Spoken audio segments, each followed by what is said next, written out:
Titan Lords fell, a new age of might came to Sedaria. An age defined by one simple decree. That whoever was the strongest in Sedaria, enough to slay its previous ruler, would hold dominion over the land. And so it was, for thousands of years. And so it is, yet today.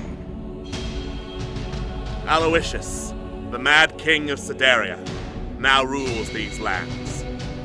Over the last 10 years, he has spread his influence.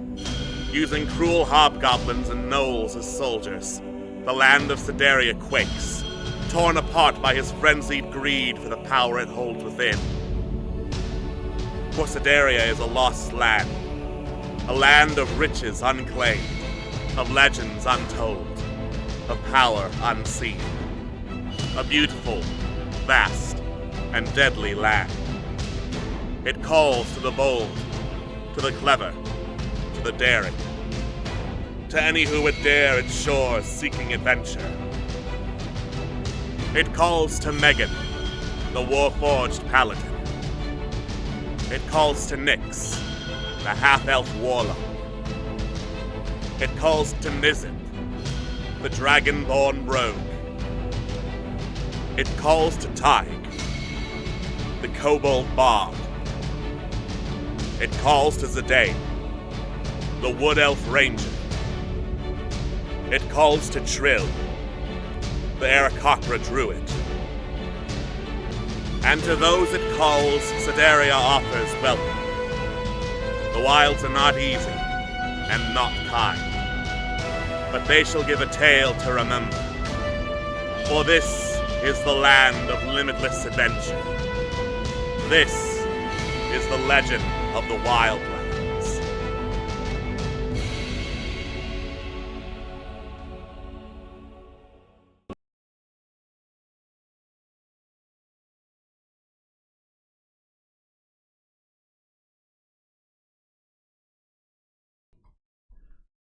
Hello and welcome to D6 Tricks Legend of the Wildlands, in which I was today years old when I learned there was a Fist of the North Star musical. Joining me as always is my lovely cast of crew players also discovering the wonders of the Fist of the North Star musical. We have Anne. As a fan of Jekyll and Hyde and Death Note the musical, I need to take a listen now. We have Atwas. Hello gamers, anime musicals, let's go. We have Juno. Yes, it turns out that I'm not the first person to put Omae wa Moshinderu into a musical number. We have Professor Moore. Completely unrelated, but the Trill Power Rangers SPD in its far-off future world takes place today. Ooh. I mean, if we're dealing with media that originated from Japan with Super Sentai, then let's go. This is true. Yeah. We have Queen Creeps. I'm too British to understand any of this. And we have Toonwolf. Well, Anna musicals, if you will. Let me put it this way, Queen. It's like if Doctor Who season 6 got made into a musical. What do you mean you're too British to understand this? Britain has musicals, and you know what anime is. What the fuck are you talking about? Yeah. I don't understand this specific one. Britain famously has musicals. It's got the West End. West End, about to say, West End, bitches.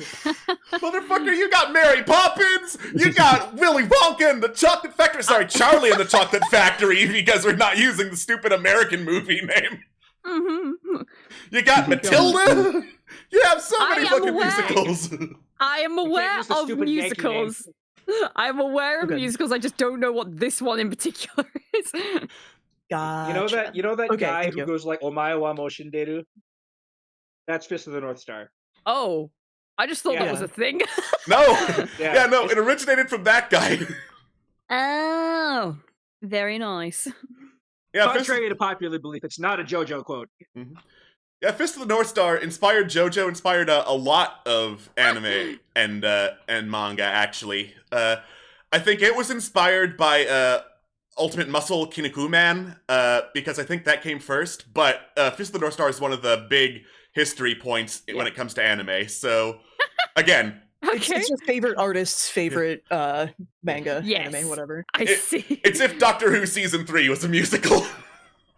Fantastic. All right, Emblematic of the genre of buff men punching each other. exactly.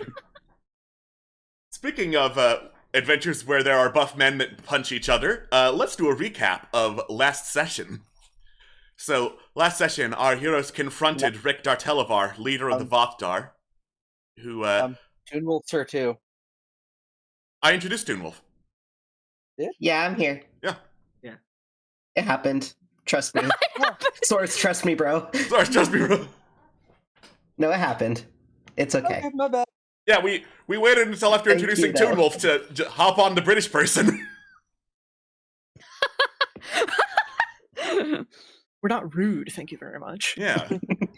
Thank you, though. I super appreciate you. Yeah, much appreciated. Thank you, Professor. Anyway, recap of the last session.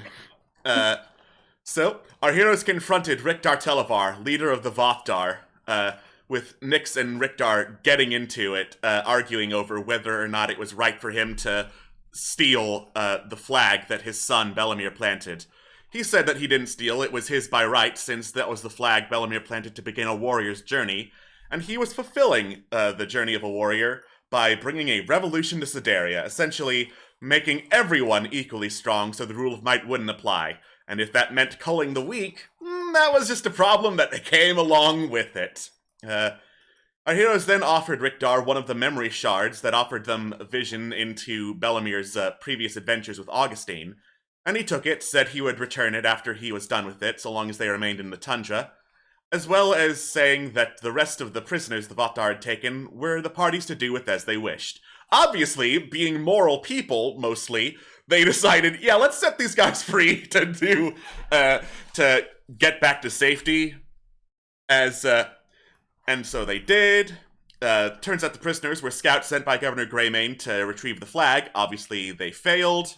And the group set up camp before splitting ways with the scouts, deciding, let's start exploring the tundra as we wait to hear back from Rickdar. So, they went to a couple locations. A frozen, icy shoreline that was also home to a pretty huge ore vein that they spent some time mining in. It was also home to, like, geysers of fire, so being so near to a volcanic area, the group decided, let's not mess with that right now, and left discussing, doing some discussions as to, morality and justice and all that being brought upon by a man talking of justice for his son and doing some prisoner taking and killing.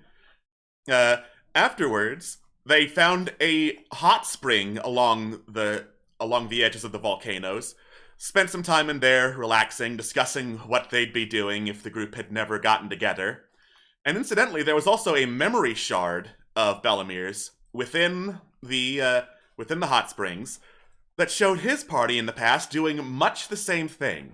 Unfortunately, Belemir, being out of sync with time, was in horrible, horrible pain of some kind.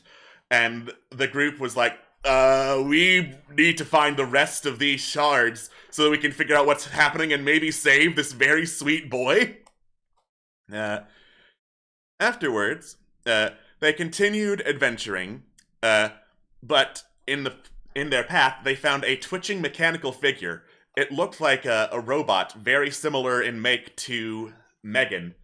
It then managed to activate a distress beacon, calling forth the legendary Iron Queen they had heard rumors of. A fully armored Aarakocra with floating mechanical swords extending her wings. And as she landed, she recognized two members of the group, Omega Unit N42 and Trill Korik. And then, turning to Trill, she extended her arms as if asking for a hug. And that is where we rejoin our session. Yeah. Sorry, bud, you're on the hot spot. Oh no, it's fine. Trill's very confused right now. I'm just gonna look to the Iron Queen and back to Megan. back to the Iron Queen, back to Megan, back to the Iron Queen is like, It stares back at you. yeah, like, I'm sorry, do I know you?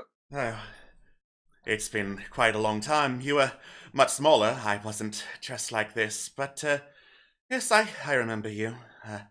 I was a caretaker of the old flock. I watched after the hatchlings when the parents were doing other duties, guarding the grove and all that. You were so cute back then, so little. I remember when you were running back and forth, waving a stick in your hands, pretending to, or rather imitating the druidic magics that you saw all around you.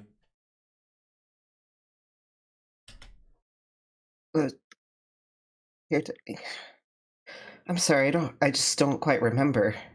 It has been quite some time.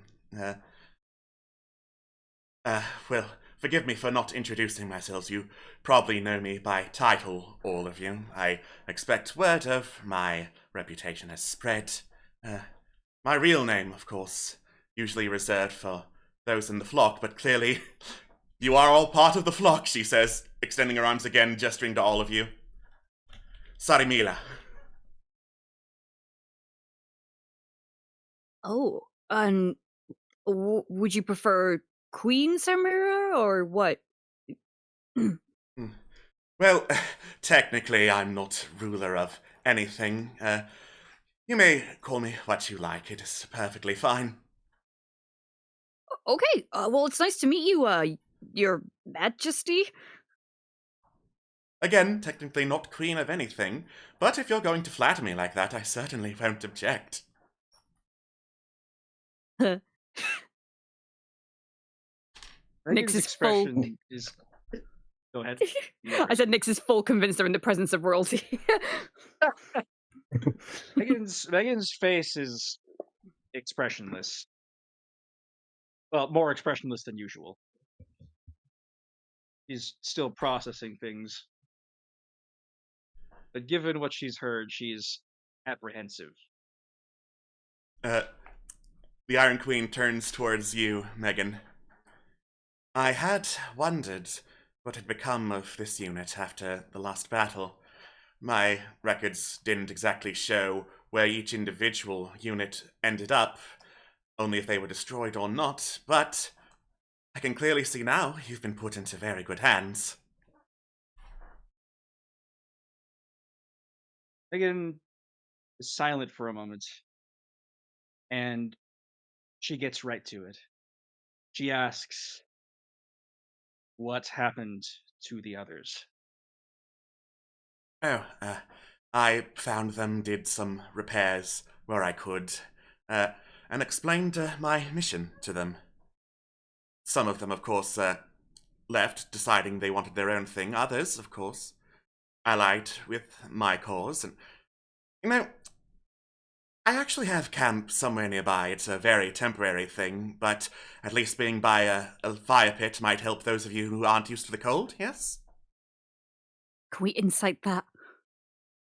Yes. I don't want to lead enough into any robo traps.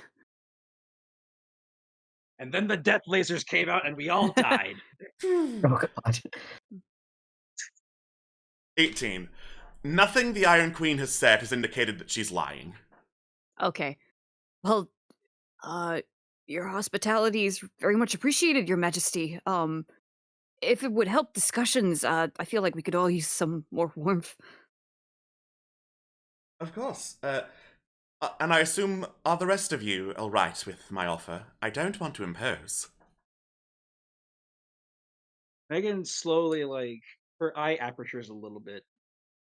Apertures closed a little bit, and then she slowly nods yes, only because what the Iron Queen said indicated that the other machines, that there was more to there clearly is more to what she's been doing, especially the whole some had a choice, some left on to go on their own thing. In that case, yes, thank you very much for your gracious offer. All right. So long as we go as a group. Of course. Just one question. What do we do about points to the one in the snow This one. Oh, yes, I had some equipment for him. One moment. The Iron Queen kneels down beside the broken robot, pulls out a couple of metallic orbs with a single red I like button in the middle, presses the button on each of them, and the orbs start floating around, scanning. They circle the broken robot, and then a little hatch in them opens up, dropping small ropes with hooks that latch onto all the pieces of the robot they can, and they float upwards into the air, carrying said robot, and floating in the direction of what the Iron Queen says. Well, they are heading over to camp where he will be repaired, which gives us a very good guide to follow. Shall we? Of course, Your Majesty. All right. You head off, following the Iron Queen to her camp.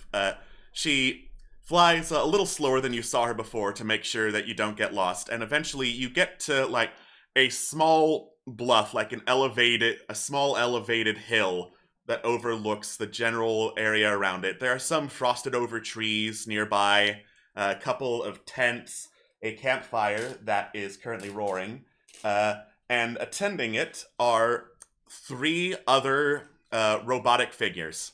One of which is a mostly humanoid one, wrapped in, like, not one but 2 very thick hooded cloaks.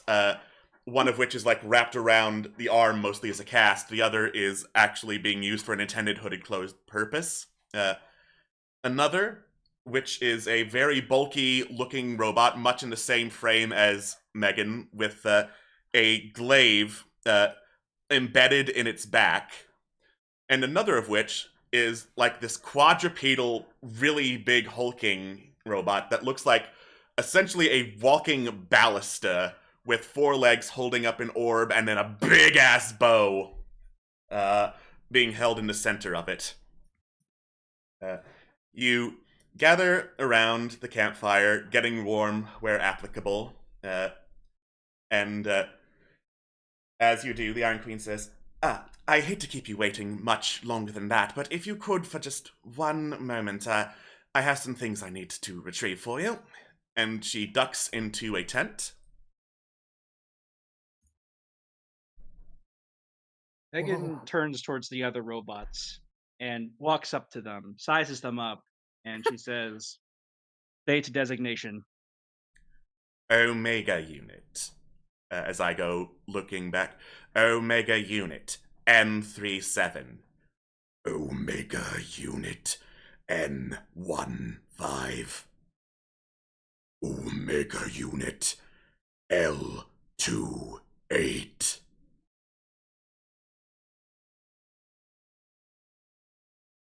Megan,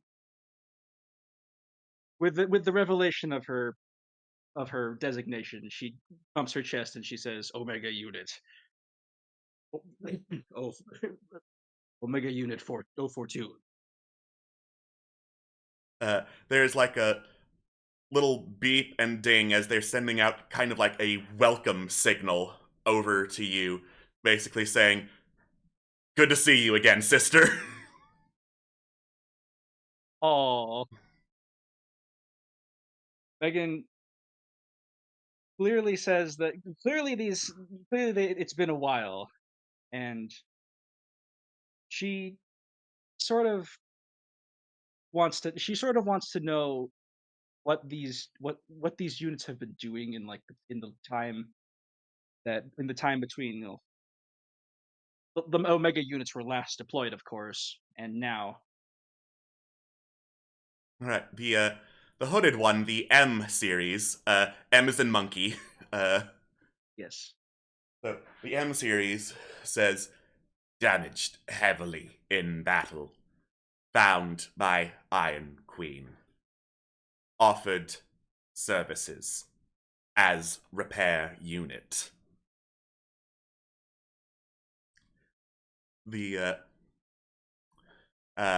The big one that looks like you, Megan, with the glaive in its back.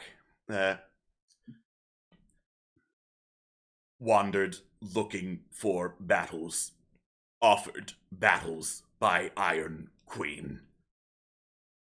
And then the ballista says, sleep mode.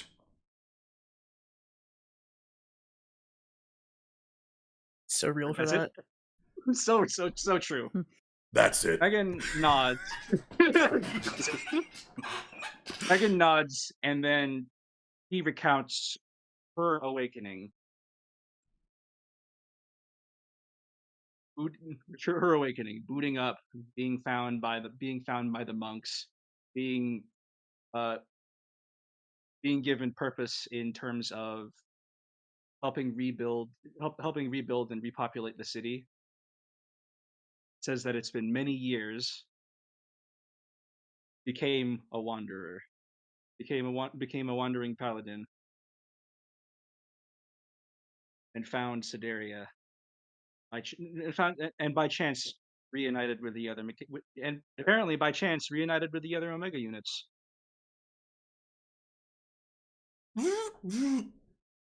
Beautiful story.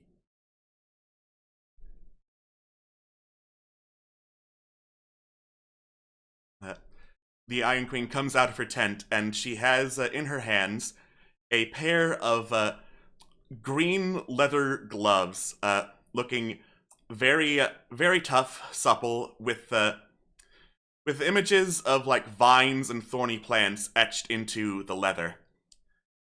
I found this amongst the ruins of our old lands.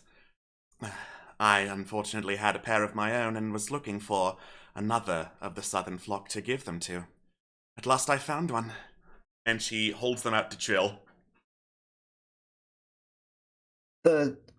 Everything that she said at this moment is just kind of like now coming into like realization, and like Trill just starts tearing up.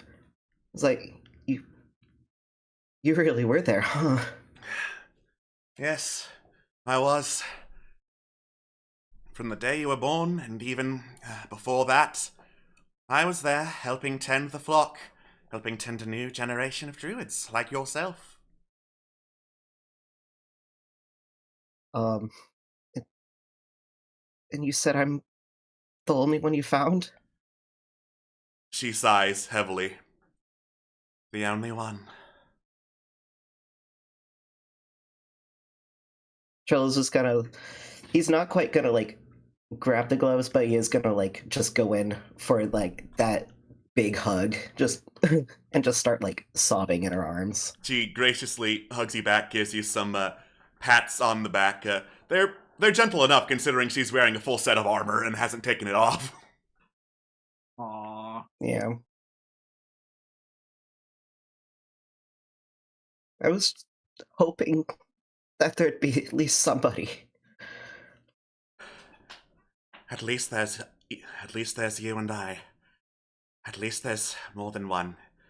At the very least, Chilcoric, we're not alone anymore. Sobbing, crying, ugly crying. Megan nods and agrees. Yes, not alone. Turns back towards the M, L, and N units. Yes, she says, still patting and hugging Trill, making sure she's okay, looks over to see Megan's look. Yes, those are a few of the ones I managed to find through my studies and travels. They were luckily intact enough to have some repair work. I can't call myself an expert, but they are functional, and they are walking about again. Megan turns back towards her and she says, "You treat them kindly?" Question mark. Of course. These are not mere war machines, they're free-thinking individuals. I'm not going to press gang someone into a war that they don't want. What is this war? Megan asks. Oh, yes, she pats Trill again. I do have another gift to give you. I can wait if you still need some more time to cry. No, that's. Sorry. Thank you. Of course. She gives you some more pats, gently lets you go. I'll be right back, I promise. And she heads into another tent. Oh my god. Megan, Oh no, go for it. Okay. Yeah. Megan turns back toward the other Omega units and she says something has been troubling her. Not about the Iron Queen, of course. She's not going to say that in front of her babies. Right. and her apparently other baby turns towards Trill. But she says that her memory banks from before she awakened uh, are seem to be corrupted, seem to be inaccessible. And she asks if these. She asks the L unit if it remembers anything from before sleep mode. The L unit responds, I rained down fire upon our enemies.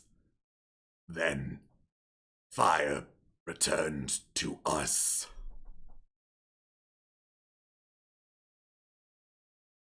He turns towards the L unit and asks the same thing. That was the L unit saying raining fire, so... Oh, sorry, M unit. I meant the M unit. M unit, yeah, right, okay, cool. The M unit responds, a spell was cast. Last-ditch effort to destroy us. And then she turns towards the other N unit. The one most like her, and therefore possibly the one who knew, who could have known what was going on like around the other N units. He asked the same thing. Was inside the walls. They would not surrender. They chose death when crawled out of rubble. Everyone, everything, dead.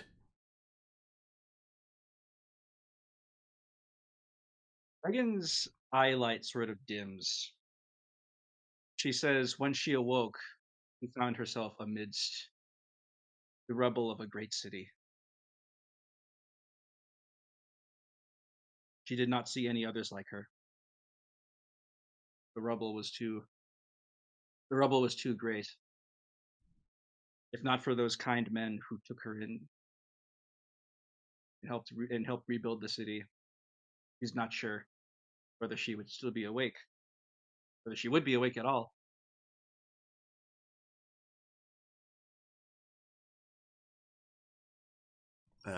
The Omega units take this in. There's some beeping and whirring as they take this in, like cross-referencing it with their own memories of the event. No one came for us until the Iron Queen.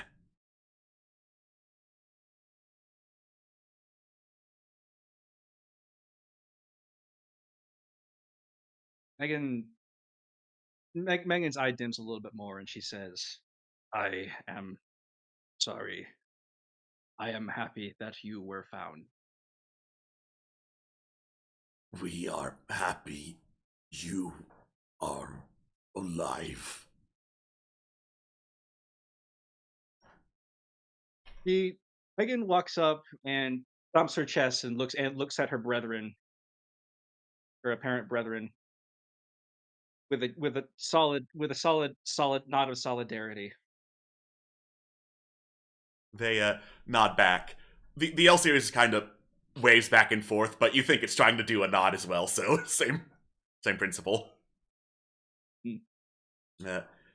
You hear some grunting as pushed out of the tent the Iron Queen was in is a bound and gagged, very bloodied humanoid in leather armor. He looks like he has had the absolute shit beaten out of him. He's got several slash wounds across his face and his chest. Some of the leather armor's been torn open, and he gets pushed over in front of the fire. The Iron Queen steps out calmly after him. And this is the other gift I had mentioned. This, she grabs the man by the hair, pulls him to face upward, is one of the men who burned our home. Oh. Oh my. The man gasps and spits out, I don't know what this lady has told you. She's a fucking psychopath. The Iron Queen shoves him in the snow. I did not say you could speak.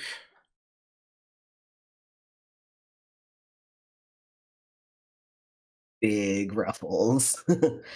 big, angry ruffles, ruffling of the feathers. Did I incite the man? You can absolutely incite the man. Yeah. Dirty 20. Dirty 20. So, while it is certainly possible that this man's views have been influenced by probably being tortured by the Iron Queen, he doesn't seem like he's making anything up.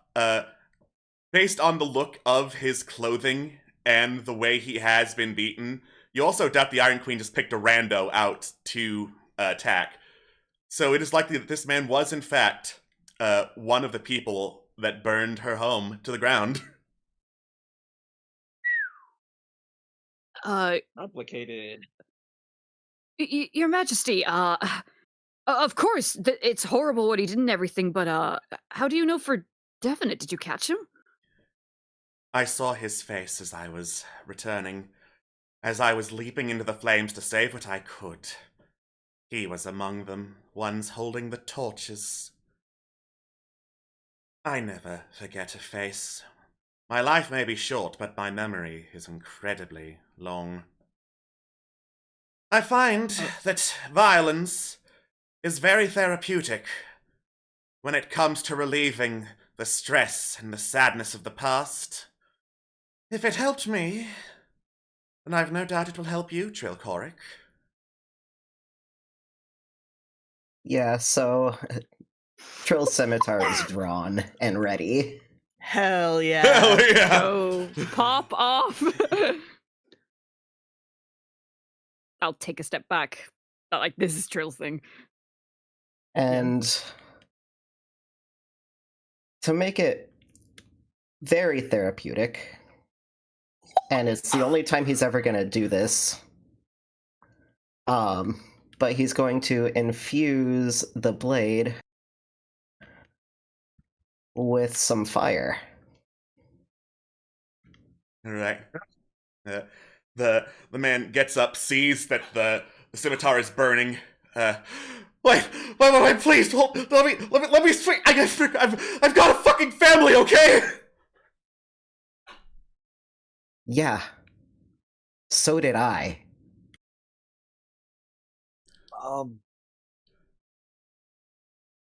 Oh, damn. So, you swing the scimitar across his chest as he cries out in pain, flames like burning at the wounds he already has, reflecting in the gleam of the Iron Queen's scarlet armored eyes.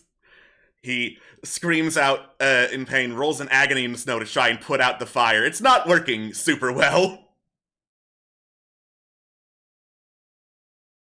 Megan turns towards Trill. She's never seen him so vindictive like this. And she asks, what happened? This man was part of the group that decimated my home. He's the reason everyone is dead. All of them.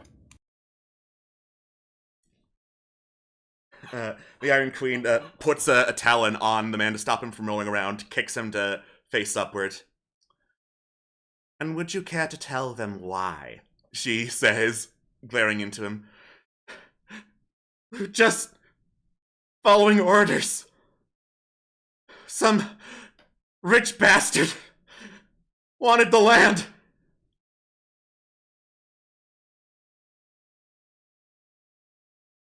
That's the shittiest excuse I've ever heard.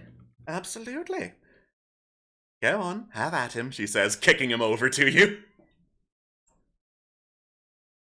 I step in front of Trill. What are you doing, Nizup? Don't do this. Why not? Don't stoop to their level.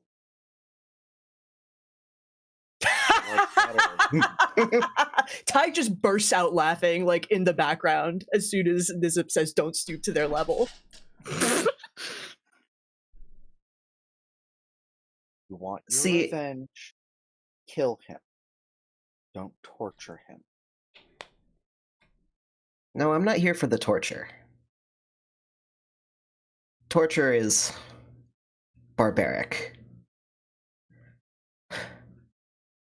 But it is the revenge that I want. And it is not their level, because if it was his level, then I would be burning his entire village to the ground. Is it size? And moves to the side. And Trill will make his decisive blow. With a plunge of your scimitar, you just jab it into the man's throat as he coughs, spits out blood that covers your burning blade, swiftly like evaporating from it, and you see the light leave his eyes as he bleeds out into the snow. The Iron Queen puts a hand on your shoulder. Do you feel better now?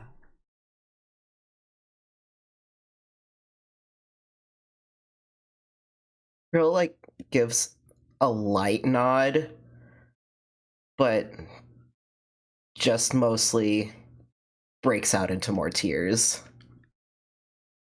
The Iron Queen pulls you into another hug. There, there. Oh. It will get easier.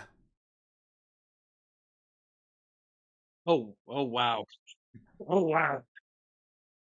Out of character. Okay, back in character now. Megan sees the spectacle, and she's a little conflicted because, like, uh, she's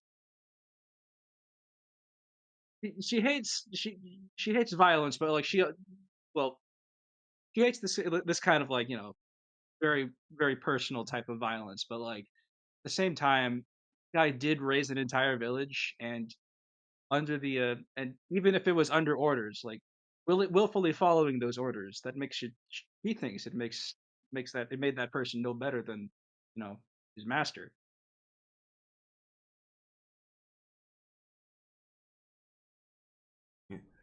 And she Yep. says he had a choice that makes him no better than his master. Exactly. Not wrong. But Our job as druids was to protect this planet, this world, the beautiful nature around it. And we have protected it from floods, from hurricanes, from thunderstorms, but we cannot protect it from fools like him.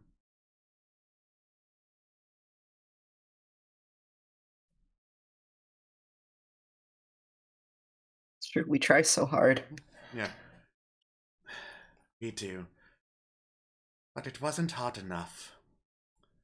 Hence, as you mentioned, Omega N42, the war.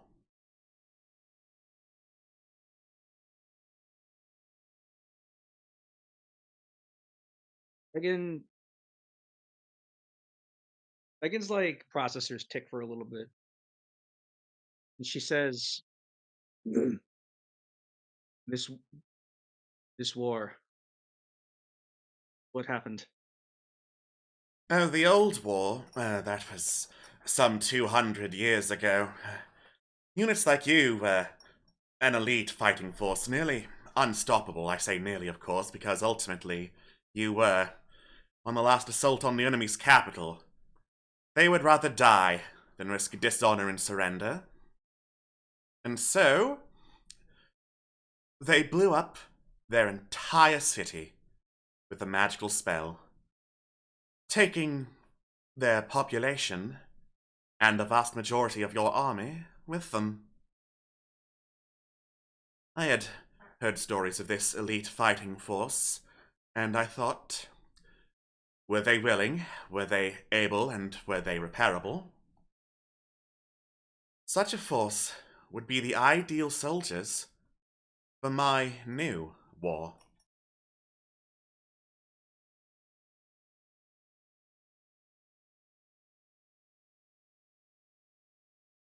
Something clicked in Megan's mind, and she says, "Not all dead." Not all of them are dead. I gathered what I could, and still intend to do that, but I am an old woman, and I am an Aarakocra. My time is short, but she pats Trill. I'm not alone. And nature willing, I have people who will continue the fight, in you and your comrades.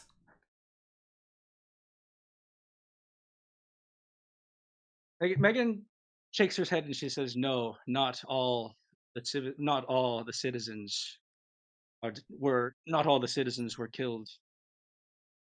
Hmm. She struggles to remember.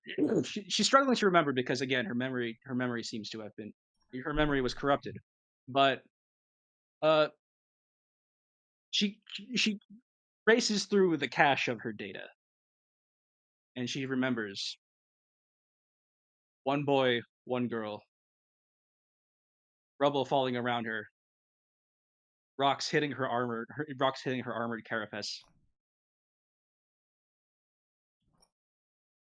One Ah, small beacon of light, and that same beacon of light is where she woke up many years later. Is what she woke up to many years later, as the monks found her. she looks over, tilts her head. Yes, that does line up with what I've heard. It was said that you, when the spell went off, went further into the city rather than retreating. I always wondered why, but if it was to protect two children, that would make sense. God knows if they lived or died. I mean, obviously I wasn't there, and likely they'd be dead now, but quite noble of you.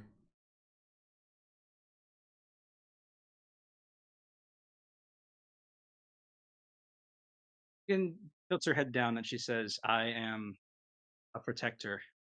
That is the oath that I swore." We are all protectors. We are here to protect nature by any means necessary.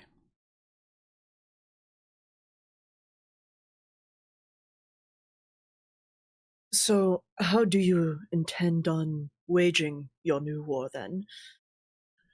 Well, as I said, nature can be protected from a great many things, but not from fools.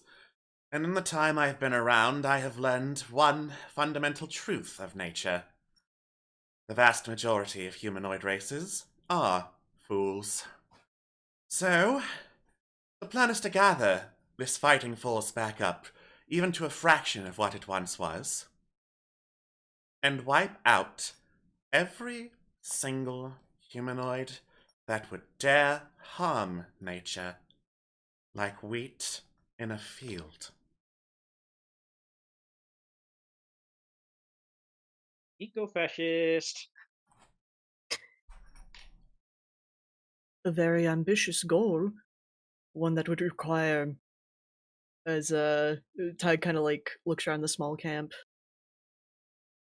a vast amount of soldiers. I can see why you went for Omega units. That it would. They are powerful, they are efficient. No doubt you have experience with that. You travel with one. Well, of course.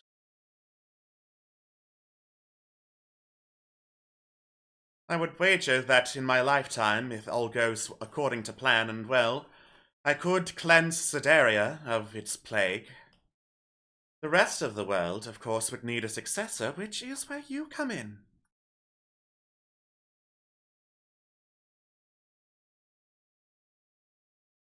Uh, so you mean to take this beyond the borders of Sedaria into the rest of Irion, then? Into the rest of the 10 realms, yes. Hmm. That's quite a vast goal. That it is. How long do you think this will take? Decades.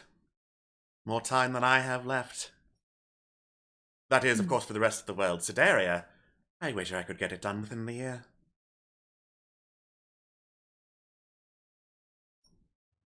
Huh. Really? What about the royal throne and, the armies there? I mean, surely you factored those in. Of Yes, course but I I have. simply.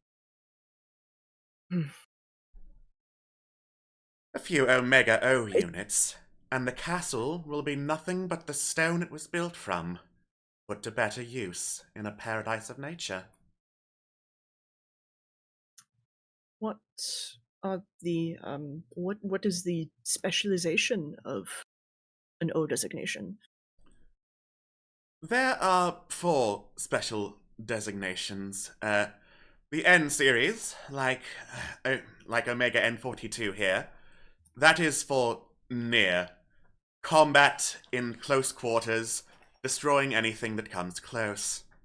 The M series is magical. They cast spells that have been programmed into them. The L series is long range for siege weaponry from afar. And the O series... Or actually, no, sorry, that is my mistake. They are the Zero series.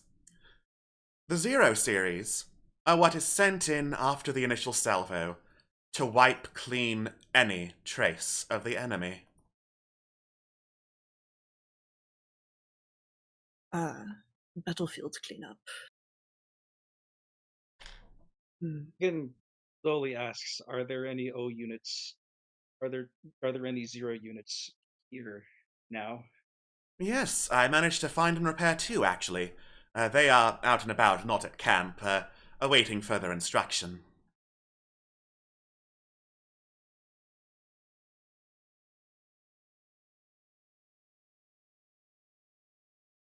So, this has been on my mind, and I wanted to wait until the important things were out of the way, but, how did you get the moniker the Iron Queen? Hmm. Well, look at me, she says, extending her wings, sending the swords flying out to the side of her as she does. I was reborn in a suit of iron, molded by the fire that burned my home. I give commands to an army of metal, steel, and death. People started calling me their queen. I am not royalty, but it was quite catchy, so I didn't exactly object beyond the first few times. There's great power and influence in a name, and it is a very powerful moniker for certain. That it I understand is. why you took it as your own.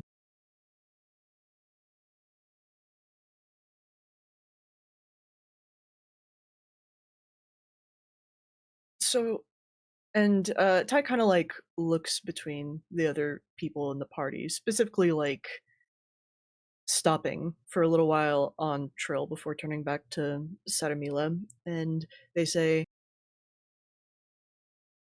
I believe that we, especially Trill, need some time to process all that we have learned before any definitive answers can be given.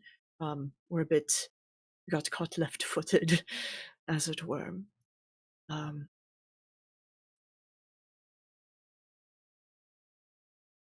I don't know that we can give you an answer right away. We need to speak with each other first. Understandable. I would say take your time, but I don't have much left. That being said, I still have a few good years left in me, so Don't take that as pressure. Of course not, of course not. I not understand at what you all. mean. Thank you. Of course. Megan thinks back to Megan thinks back to what she dug up out of her out of her cache memory, 2 children she saved. She turns towards the other Omega units, and she asks, "Do you believe all humanoids to be fools too? The M Every series, the magic single one. one? Sorry, go ahead. Every single one?" Question mark. The M series responds, they took the gift of magic and used it to destroy themselves, rather than say 2 simple words. Foolishness is humanity.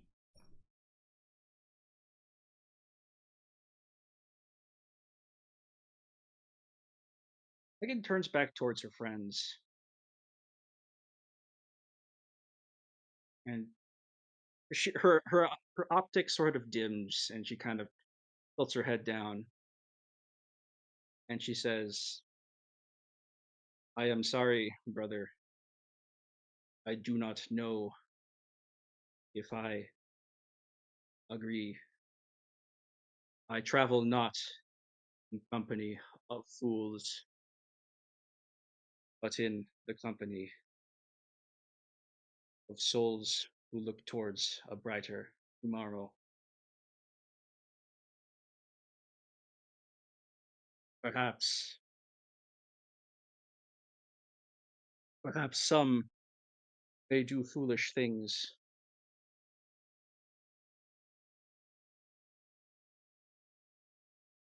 but yet again, there are many who fight with conviction for the better of others, to be unselfish, to be to fight for a better tomorrow. That, to me, is not foolishness.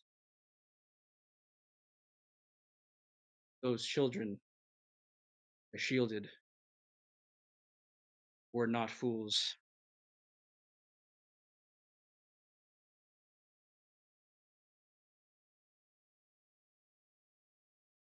The Omega units take this in silence. And when they are gone, and we remain,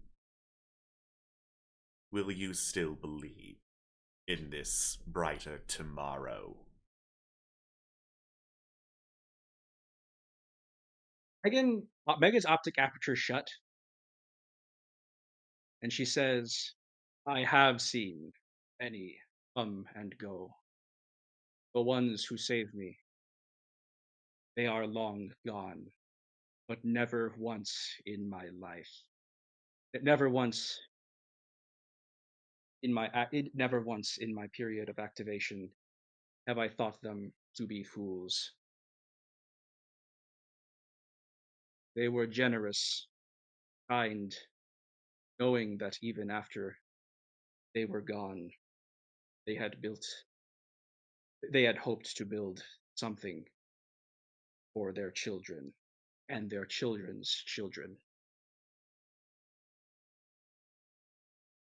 At whose Perhaps expense?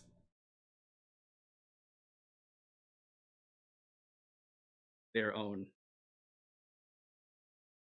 The eyes of their apertures also like narrow.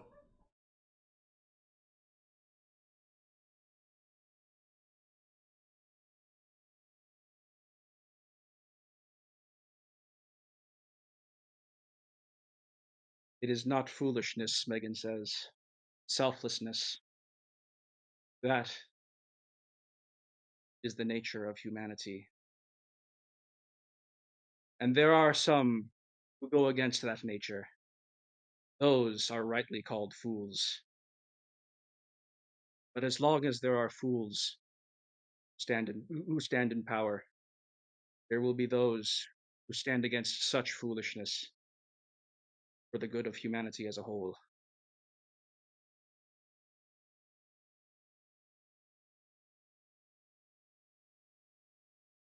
Their eyes open back up. The other N series one, the near series, speaks up. Your purpose is protection. Hope. Mine is battle. This is my purpose. Megan tilts her head down and she says, "As this is mine."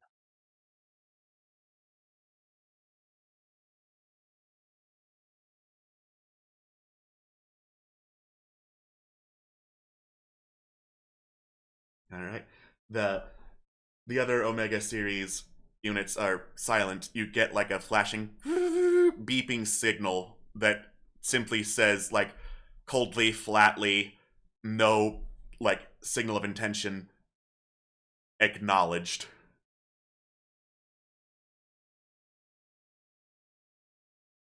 Hmm.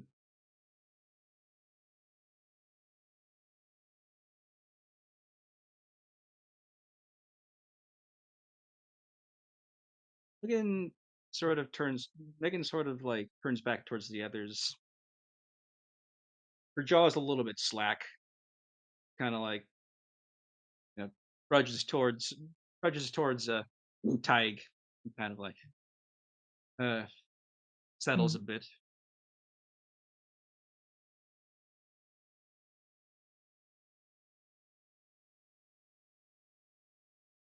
You good up there?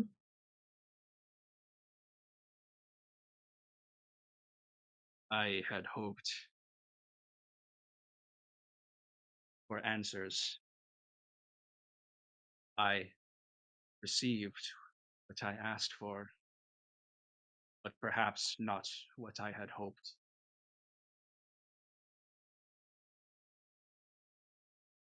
As the seeking of knowledge oft goes, unfortunately.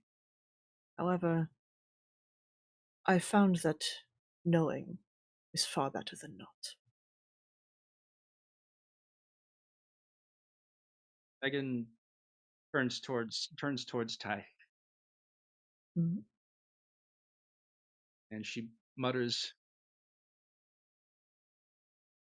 "Our directives have diverged, it seems. My brethren continue to fight. I pursue peace, an end to war.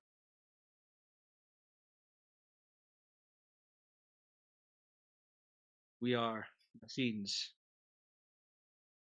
We do as our directive commands. Hmm. But it seems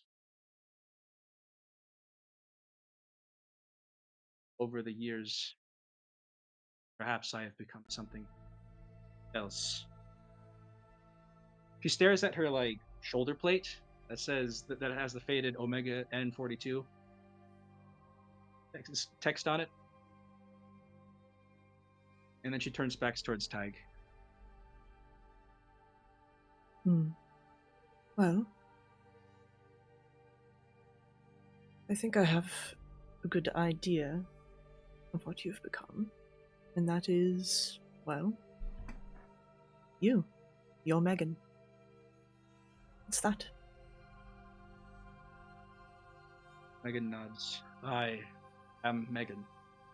Protector. Friend."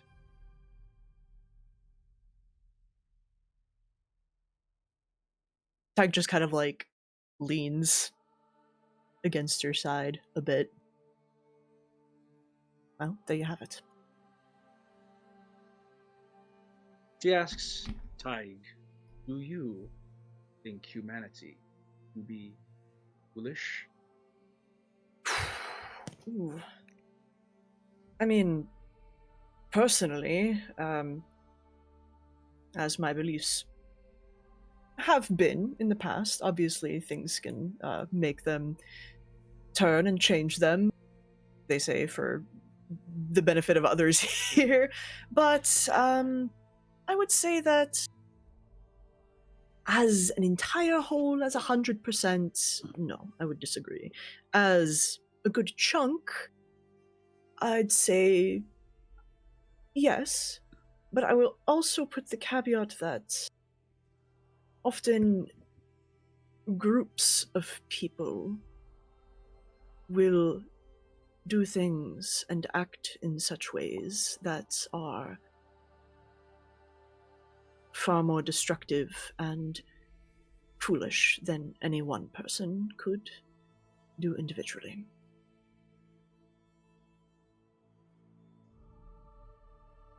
It's difficult. Megan nods. If philosophy was easier, it would have been solved by now. Megan lets out like a low rumbling half laugh. And she replies, I am one who swore to protect the world. And that means from those who foolishly destroy it for others. But if innocent people were destroyed in the fires meant for fools, then I too have failed my duty.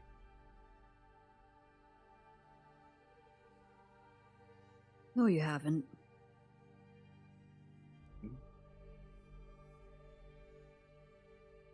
I think if more people thought like you, generations for centuries would be safe. But even just one of you reassures me of the future. And just because you fail sometimes does not erase everything that you've done. On a grand scale, you may not be able to save everyone, but you matter so much to the people you did save. Think of those 2 kids you protected. Them and all those descended from them have you to thank for it.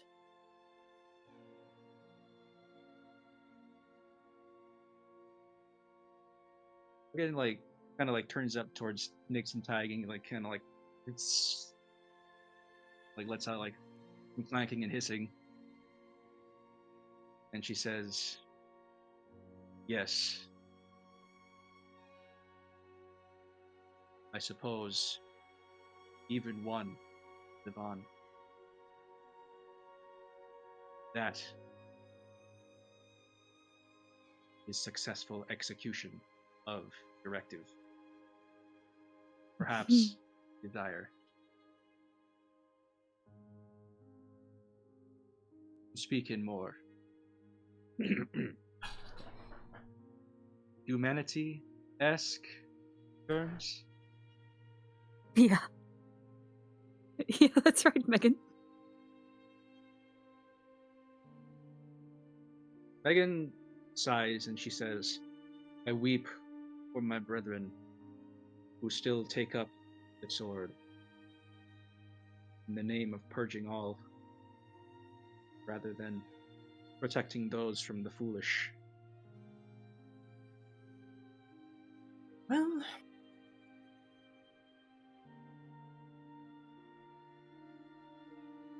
when you have a hammer, everything looks like a nail, yeah?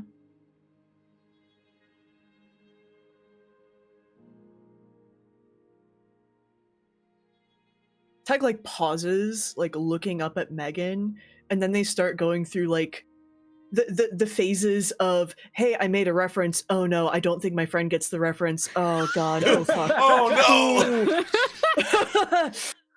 I was not a construction unit. That was the C units. They were nice. They were nice. They were nice. Megan, Well,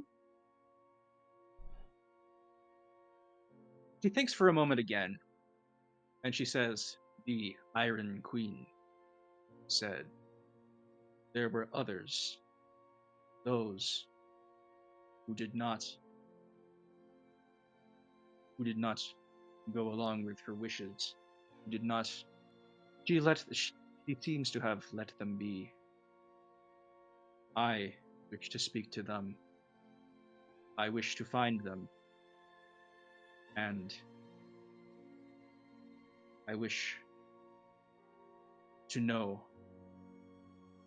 whether I am not alone in my path, in my directive as protector."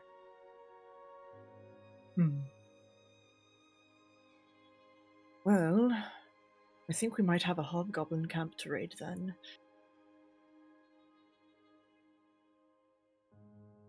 Megan nods, and she pulls out her sword.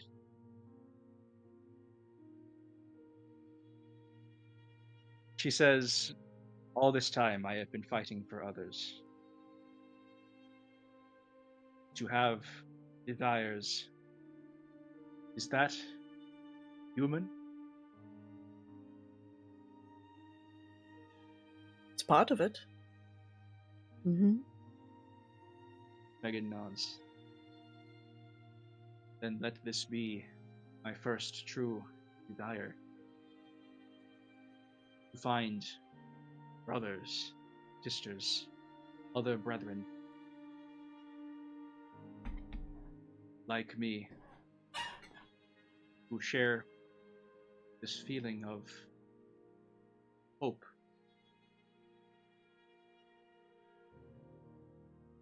We'll be with you every step of the way, Megan. And same for you, Yes, Trill. friend. Same for you, Trill. If you need, still want to keep looking for anyone or find something else, we're all here for each other. I find it really hard to believe that I'm the only one who got out of there. There's gotta be others. Somewhere. Megan turns towards Trill and then puts out her mechanical hand to shake, and she says, "We will find others together." Yeah, Trill looks up to Megan, it's like, yeah, and then takes her hand. Firm handshake. The firmest. Careful that her servo motors don't destroy Trill's hollow bird bones, of course, but Of course. Megan is very skilled, thank you very much. Yeah, exactly. yes, she's actually pretty dexterous for a Hulk Right. robot. Megan's got great decks, honestly. Yeah, it's her third best stat. Fuck yeah. Those servos are working pretty darn good. Oh yeah. Optimized. Nice. Yes.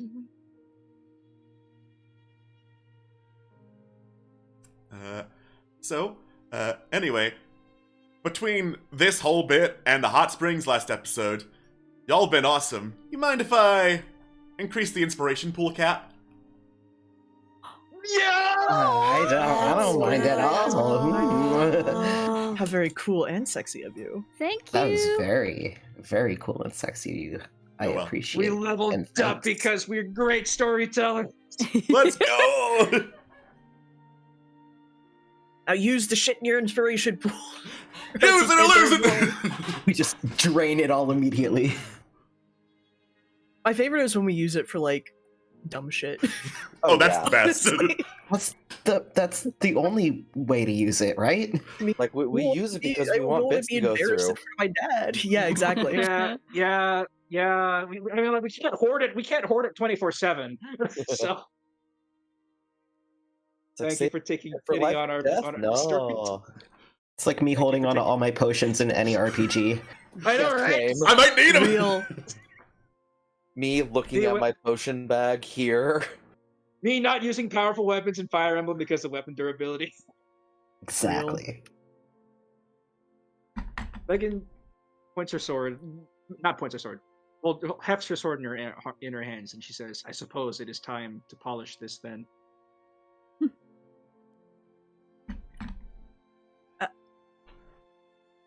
Yeah. You do you.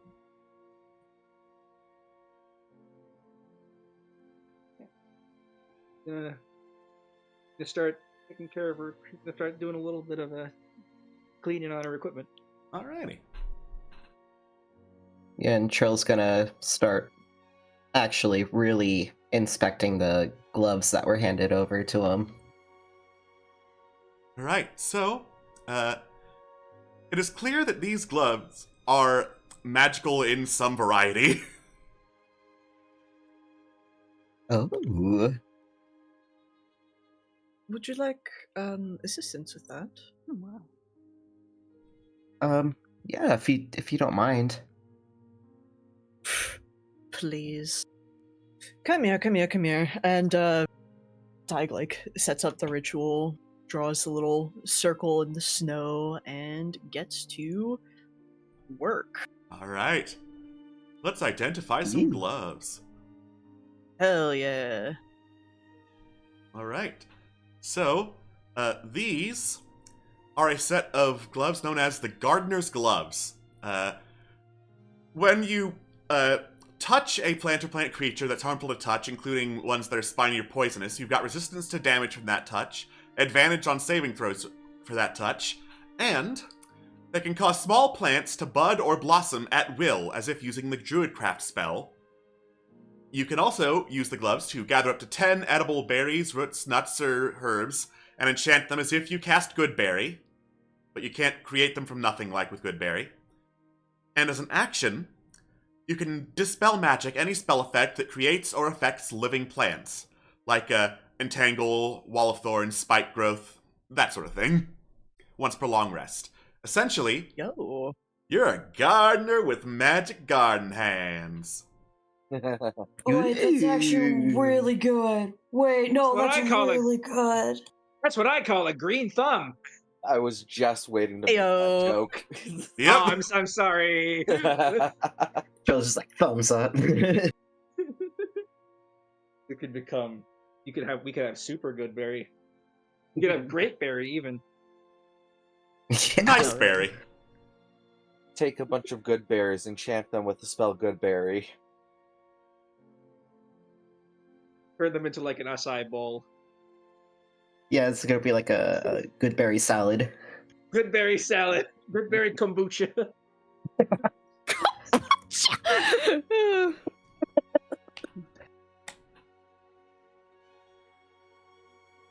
Okay.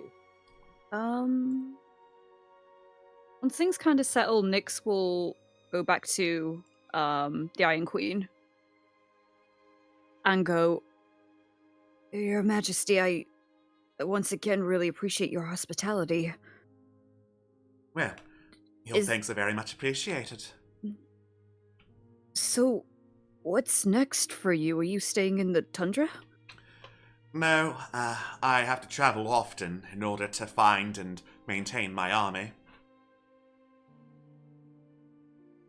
Of course. Well, I think I say for all of us that we wish you, and they very reluctantly say, luck on those endeavors. Of course. Yeah. In whatever adventures you have in between our next meeting, I wish you luck on those as well. Thank you. And thanks for making sure we have a Trill. They're a really nice person. Really good friend. I'm glad to hear it. They will turn back to Trill and just have this like wave of excitement of like Trill in the sense of found like what they were looking for, and they just give them a hug. Oh. Trill happily hugs back. Aw.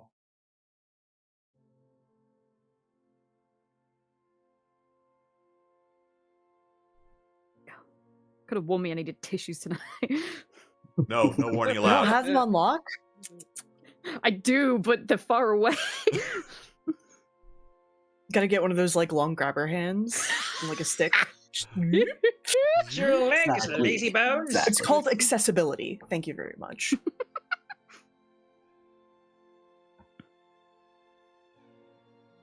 All right. Nice. So, you are heading out currently. As I go over my location notes for where you want to go question, I believe it was in this hex that you spotted a big draconic figure and were going to look for them when you ran into the Iron Queen. Oh yes, Yes. back to the. Oh yeah. Yeah. Oh, yeah. However, if we want, we can just spend the rest of the day exploring this hex and maybe, bunk at their camp and then move on. I don't know. I was gonna Up to you say. guys. I was thinking we could bunk for a bit. Might be good, actually. Yeah, we should probably. How late is it? What time is it? It's like 1 o'clock, 1 p.m. Yeah. Okay. I mean, Okay. if there's options to explore. Yeah, There- I'm Let's okay search the hex. We exploring. can There do are that. It's a always thing. options to explore. Yeah. It's almost like this is an Like open an world open game. world game. Almost. All Something right. like that. Who would have thought? Yeah. So, between a druid, a guide with maps, and a ranger, I'm not going to have you make any checks to go looking for a location. But you eventually get to a cave with a fire pit outside. The fire is currently out, as well as a stone door in front of the cave that looks to have been man-made and carved and pushed into place, with a hanging bell next to it and an offering bowl underneath the bell, with a note attached to the door reading in common, "If you need me, leave a silver piece in an offering bowl, 1 per person. Ring the bell 3 times to light a fire. Keep comfy until I return."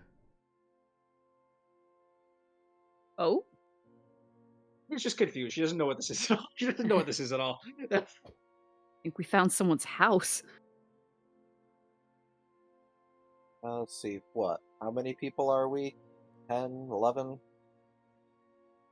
Megan suggests just putting 1 for now, and Yeah. having whoever Yeah. whoever put the 1 talk to this person. Yeah. Now, this is going to be a very weird stretch of a question. If handwriting's kind of applicable to any sort of race, I don't know if races have their own sort of pennage. Could we tell who's written this? Do any of you have training with calligrapher's tools? No. Let me check on that, actually. It would Now, be like, if really anyone, funny. it's probably Tig. It would be really funny. Yeah. No, sorry. Playing Okay. cards, tinker's tools, and thieves' tools. Rip and Alas. skip us. It's worth Yeah, a well, shot. worth an ask. Does Carolina have any?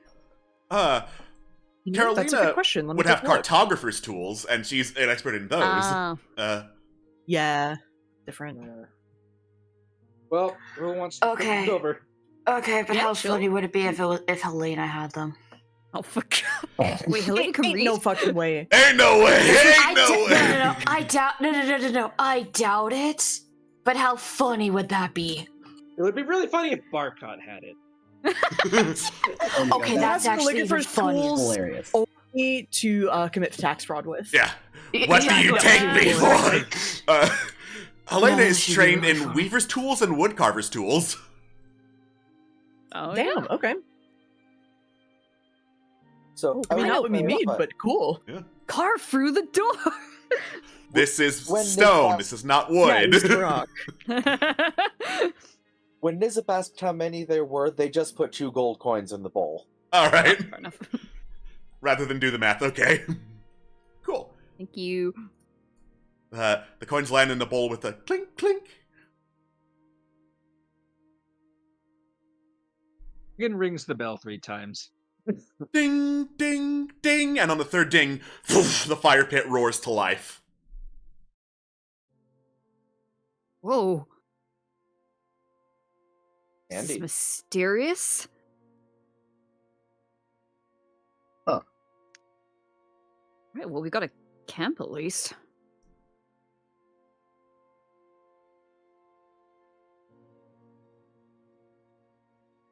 I guess we just have to wait for the guy to come back. Yeah, I suppose us- so.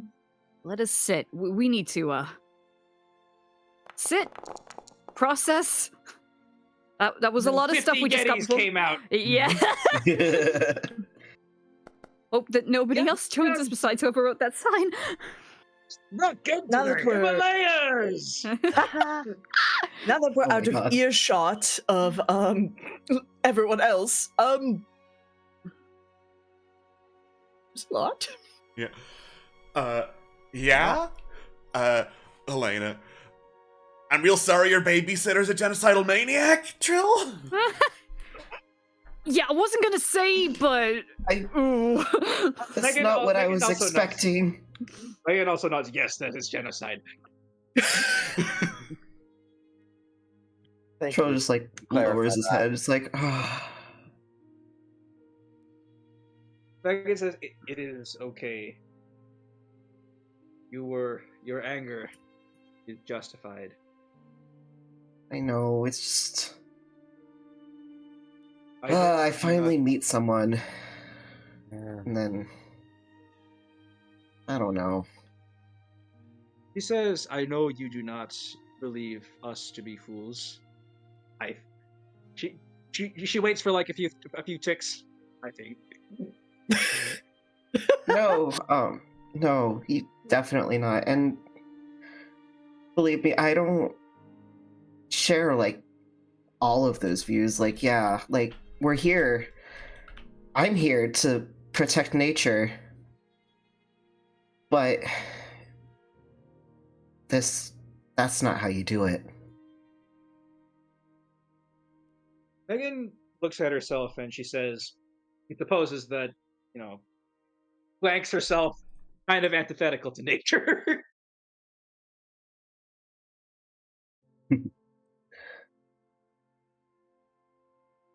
But now I'm just in the back of my mind wondering if it comes to it,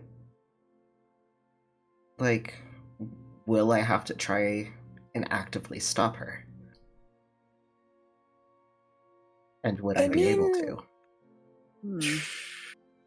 Not to be pessimistic, but absolutely to be pragmatic. If you're concerned, you could just wait her out. She Well, did that's say she doesn't have grim. long left. Yeah. That is great. I mean, yes, but if command of whatever army she amasses then passes to you, then you are at your leisure to disband, change orders, so on and so forth. That is an option that wouldn't involve you, like, being in direct conflict with her. So there's that. Well, yeah, but if thinks she's gonna be able to do what she wants within a year, at least in Siberia, then that's already a lot that's lost in that time. I believe that perhaps she may be quite underestimating, first off, the forces of the king, and also of his lieutenants, not to mention those who just live here. And also, the guardian angel of the land itself would probably be in opposition to her too.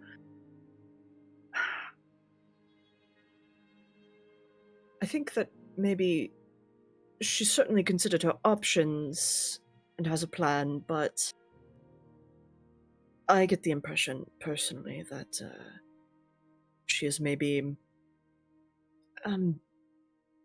overlooked a few things in her fervor to take action.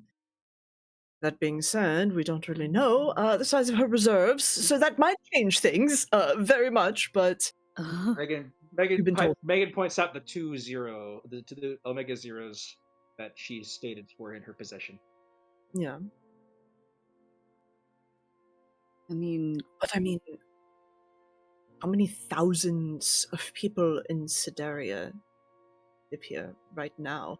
I mean, just think about even the multiple, like, experienced, very powerful, you have mages and clerics, and you have wizards, and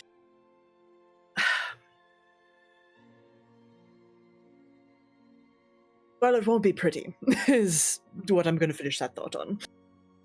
But I doubt it will be decisive. Megan also points out that in the war that she fought in, forces were decimated, forced to go offline. Yeah. And that might be another angle. War obliterates whatever is in the path between the two armies, yes? Nature is plumbed for all it's worth. Soldiers take from the countryside if they need be. I doubt that a continent-scaled war would ultimately come out with anyone on top, nature Agreed. included. And that's what I'm afraid of. Yeah. Megan nods. The power I don't- required. Oh, Hmm. Go ahead. Oh, yeah. Last thing was just Tig. I don't think that she can be convinced of that, though, unfortunately. Megan sighs. The force needed to wipe out. The force needed to force all the Omega units offline in that war was great enough to ravage an entire city, the scale of a continent. That would mean the destruction of Sideria and its nature.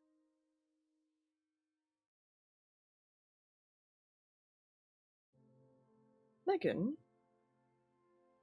was this destroyed city, was it in Sidaria? Did you wake up here? Because I know we met you on the boat, but...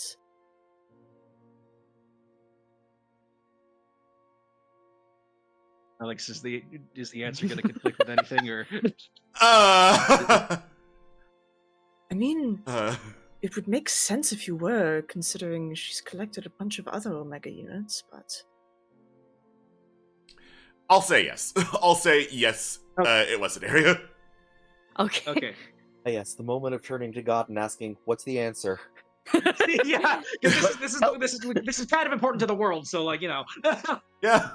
Hang on, let me ring up my maker. Turning to Oh God. God. Listen, Sidaria's a big place. A lot it was built and unbuilt in between stuff. Yes. There are plenty of hexes to slap something in. Yeah. Plenty of hexes to put the ruin and then possibly rebuilt city. Megan nods. Yes, it was Sideria. There were this many Omega units. Surely, if we return to the city, it was a city that we spent a long time cleaning up, attempting to clear out the rubble, make it so that others may live there once more. That is the brighter future that I wished to tell my brethren about. And perhaps that is a brighter future that perhaps some of my other brethren may too wish to believe in.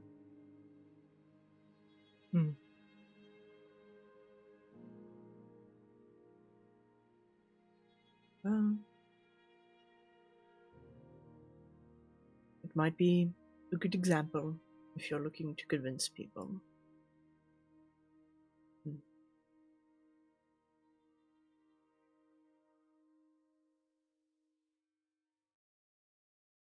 Sorry, just a lot to think about. Megan nods Mhm. and points out that she had to dig in her cached memory, so like True. I mean, at the end of the day, we're all striving for a greater good here. It's kind of nice to see we fight not nature versus material, but nature with material. It's quite a nice unity. But Yes. it should be it should be used for good, and I'm happy with at least where we are.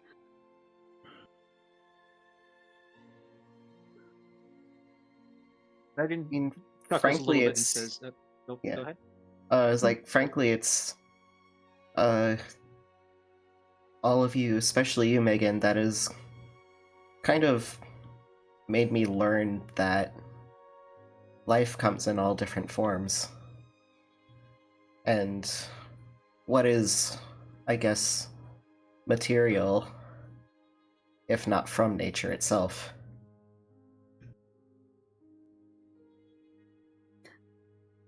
Megan nods and she says, "My inside." She says, "My heart is an engine bound together, steel and wood, all material, all material from nature. We all come from the same earth." And then she smiles and chuckles a little bit. "But imagine if we had two of me." Holy shit, 2 Megans. I mean, I would Double not the be complaining friend. if that was the case. Double the friend! Double the friend. Alright. So, you spend some time in front of the fire pit, and as the sun starts to set, you hear footprints approaching from the snow, looking over a very tall, draconic humanoid. Silver in scales with big old horns and long white hair. Approaches carrying a bundle of firewood. You can see she's got a very long curved sword in a sheath at her side. And she looks over at you, tosses the fire in the pit, and then just stares. "Yes," she says. Oh, hello. We read your sign. "Thank you for following directions."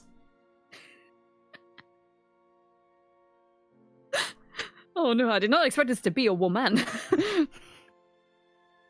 Does that change things? It's a buff woman. Buff woman. She was a dragon woman. Wow, good for Trogdor. We not to make this sound really, really weird, but we may have spotted you and we got curious and we tried to look for you and we found I assume, your house? I am the caretaker of it, yes. Oh, very nice to meet you. Well, I'm Nyx. This is... We still don't have a team name. This is everyone else. Well met, Nyx, everyone else. I am Castiadrim. Oh no, she rolls the R's. Fuck. Of course she does. She's draconic. She's draconic! Why would you not roll an R?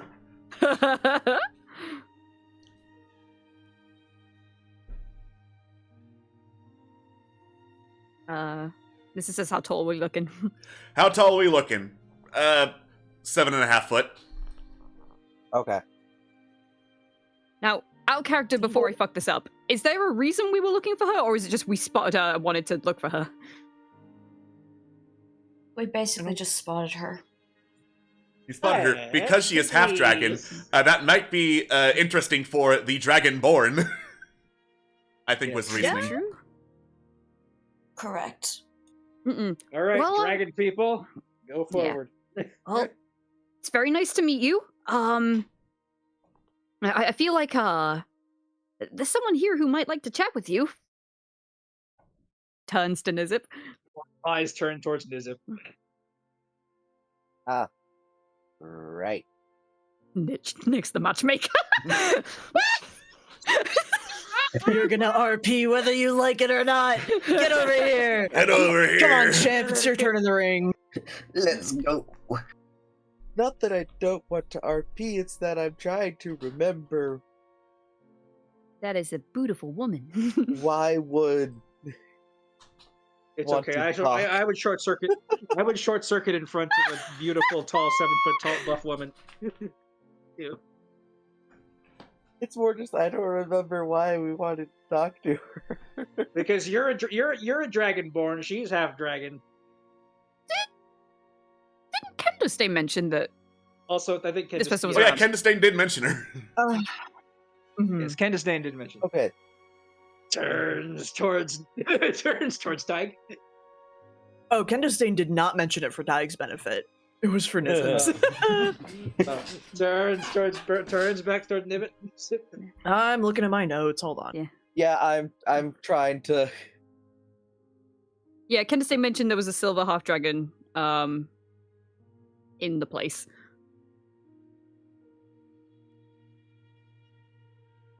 Yeah. I mean, Nix isn't even thinking about that. Nix is just like, ooh, Dragonborn and dragon thing. What if they hold hands? Oh my god. Listen, I can't have all the buff people. Nix, you can't assume that all dragon people know each other. Yeah. Yeah. Do you know what? I think Nix would like turn to Nizip. If Nizip's just standing there, Nix will interpret it as they're just shy, so they'll just run up, grab Nizip, and track them over.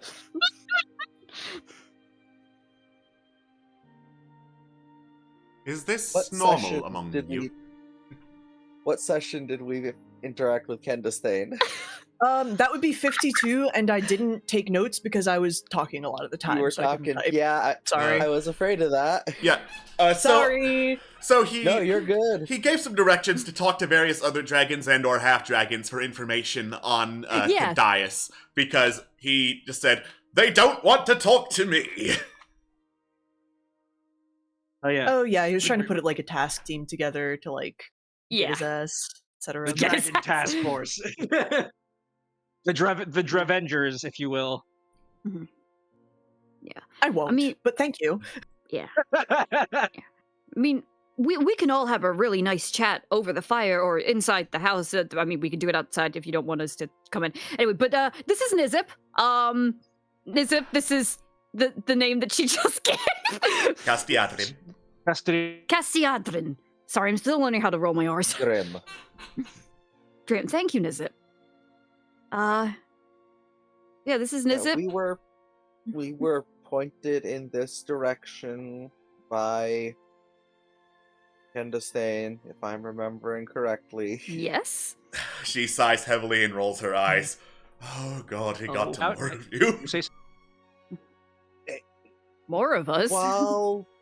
While he did ask us to try and reach out to some of the other dragons in Sidaria, that was not the sole reason he sent us, or not the sole reason he informed us that there were others in similar areas that we could talk to. And his other reason was? Not his reason, it's to help me.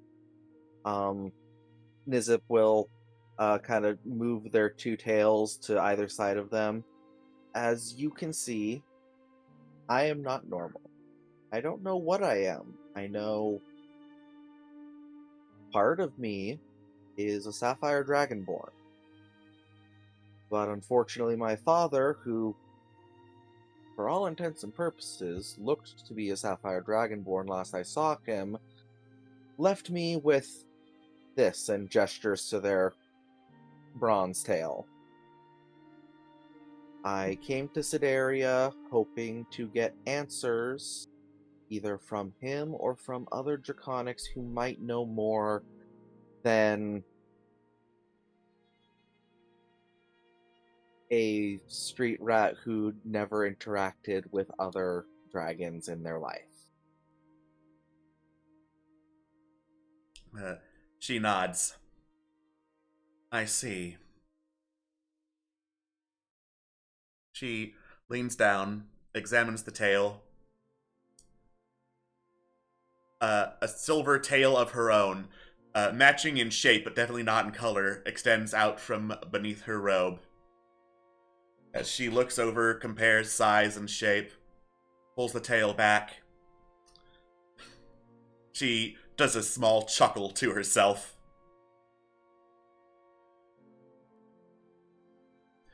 Well, certainly rare, not unheard of, but throughout history very rare, but I consider myself lucky to be in the presence of a half-dragon dragonborn. Ooh.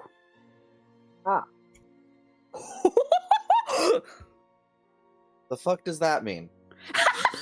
Tyke just kind of snickers. I fucking knew it. I knew it. Yeah. What? It's a very simple concept. Do you not get that half of you is dragon and the other half of you is dragon?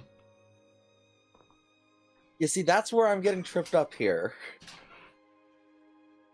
So, dragon.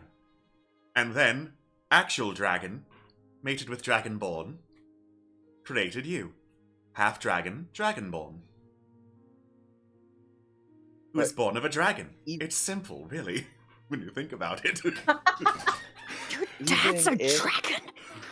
Even if they were able to shape change, wouldn't they still have been Sapphire when they changed? Clearly not.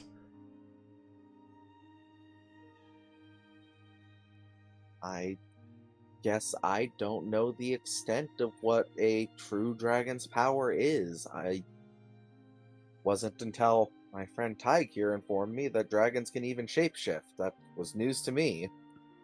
Few people do know Tyke that just kind of power. wiggles a little bit. Mhm. In fact, few people even know the power a half-dragon has. She points downward.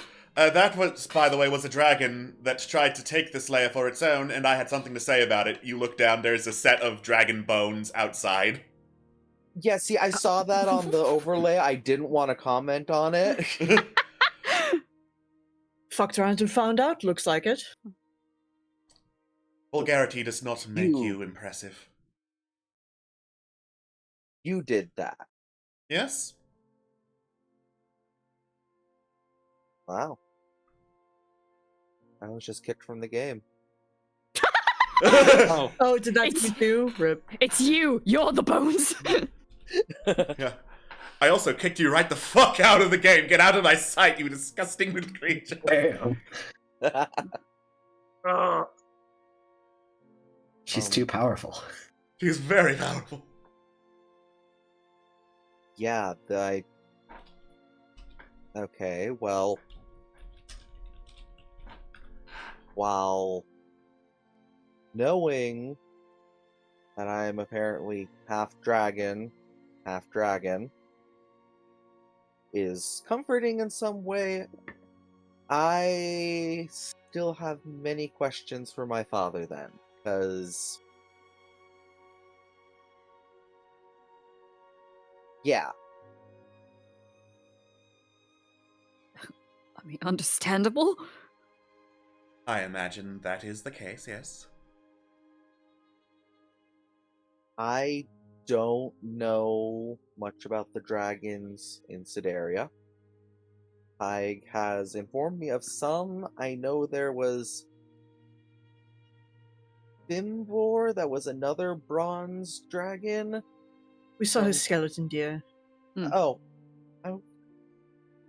you've talked there's a lot of information. No, that's fair, but we did literally stand on a skeleton. He was Kendastane's father.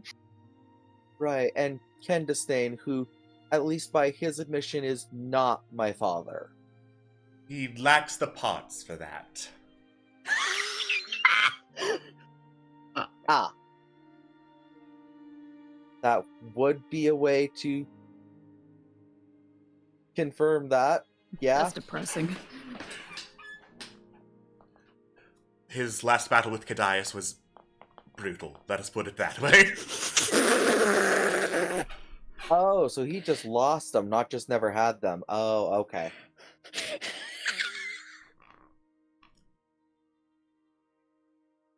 Lost what? The diddle bit. Oh. That's rough. Unfortunate. Yeah. Helena puts a hand on his shoulder. Yeah, his uvula, the dangly thing. The dangly thing. Dangly thing.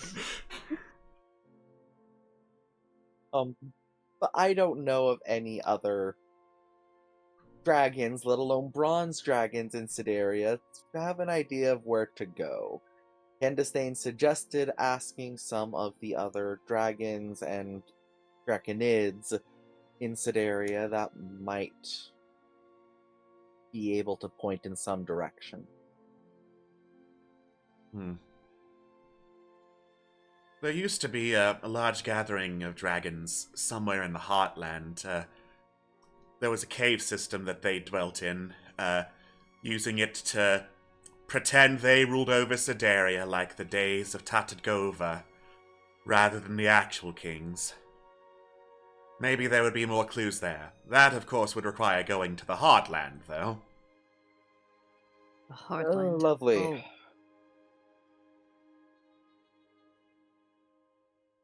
Well, not the worst thing. Definitely wouldn't have been preferable, but it's a lead.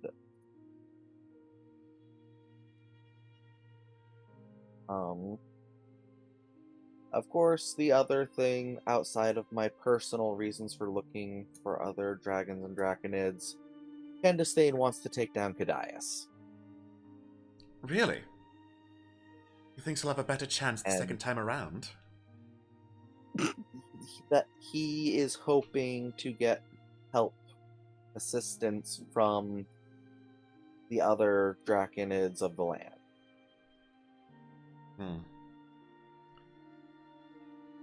I can assure you that although my methods of dealing justice to people who intend me wrong is swift, cold, and brutal, I do not go looking for trouble. Understandable. Helena coughs again. Yeah, he also said that some of you might know a little bit more than he does about Cadius regenerating or something like that. Oh no, another one of these guys that regenerate.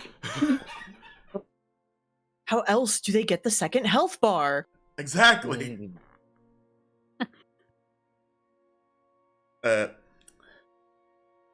Castia's eyes widen a little. It's a ritual. It's a dark ritual of some kind. That's not my area of expertise, but from what I've heard, Cadius was always interested in not only prolonging his own life, but strengthening his own body. One moment, she heads into her house, just casually unlocks the door, heads in. Like a minute later, walks back out, puts a token with a couple of beads and feathers attached to it, and the engraving of a silver dragon on it. You're going to look for a draconic necromancer by the name of Rhekasophanes. As I go find how to spell that, because fucking dragon names. Yeah. Yeah. Yeah. Ooh. Yeah, Dragons have cool fucking never names, but wanna at get what that. cost? Yeah. He would know far more about the ritual than I do.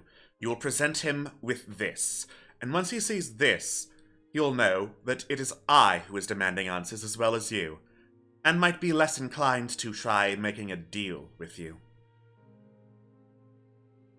What was it again, sorry? Rhekasophanes. No, I mean, what's the thing she's given us? A token. Token, cool, thanks. Is there an item for that, or would I have to make one? Make one manually, it's weightless. Cool. It floated away. I will take that and put it into my lockbox. Cool. Very nice. I'm imagining you open up the lockbox and all of a sudden inside of like Fuelin's head, get us back. Yep. We need you to kill more. You should be hunting a where can dragon we- too. Be better than this lady. Where can we find this Rex guy? Swamps. Rhekasophanes. We're sorry. Yeah. And the swamps. Very northeast of Sidaris. In the swamps. Yes. Thank you. I'll learn one day. There's too many R's. Too many R's. What kind of deals does he try to make with people? Sending messages in the chat. He enjoys bodies. Let us put it that way. Ugh. Ah. Now, see. are we talking sacrifice bodies or hold hands bodies? I was about to say I doubt he's interested in that sort of thing, but we do have 2 half-dragons among us now, so... Okay. Well, really, we really appreciate that. It is definitely a very nice lead to have. Stop sending messages! Never! Stop sending messages. I'm trying to talk to this nice girl.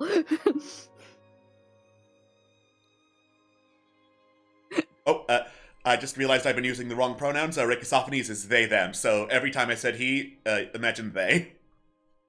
Rad. Oh, okay. Got it. Nothing.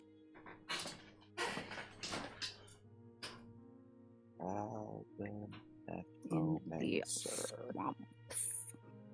Okay. I mean, if there's anything else anyone wants to ask.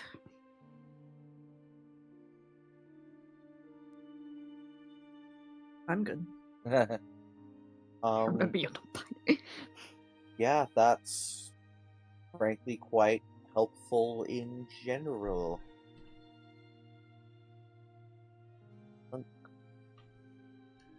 Excellent.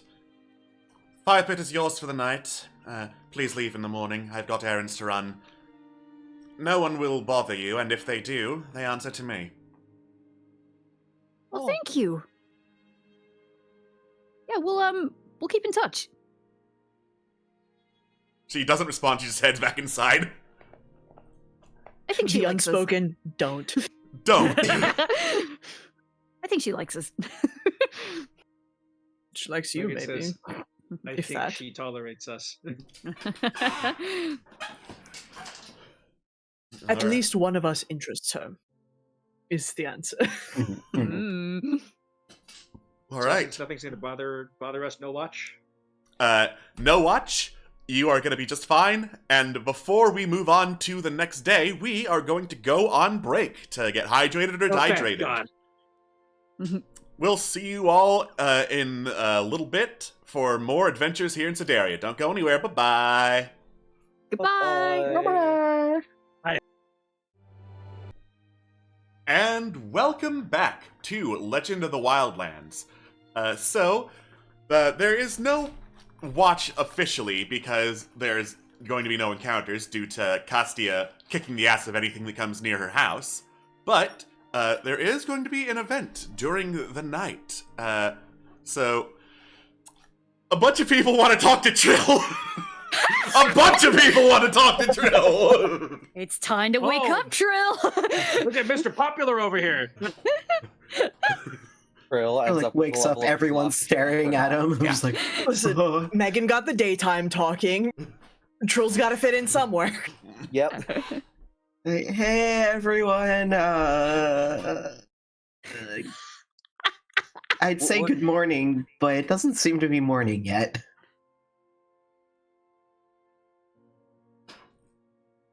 So in the night, Nizip would like to rouse Trill and speak with them. Alright. Hey, Trill, able to wake up for a couple minutes chat? Hey, what? Hey, hi, Nizza. Hey.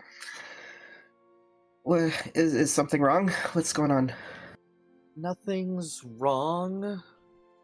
I just wish to pick your brain a little bit.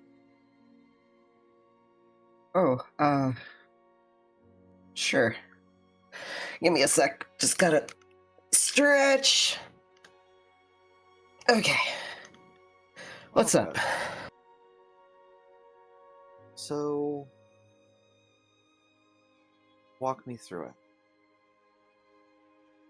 Why would you, of everyone in the party, be willing to go to that level.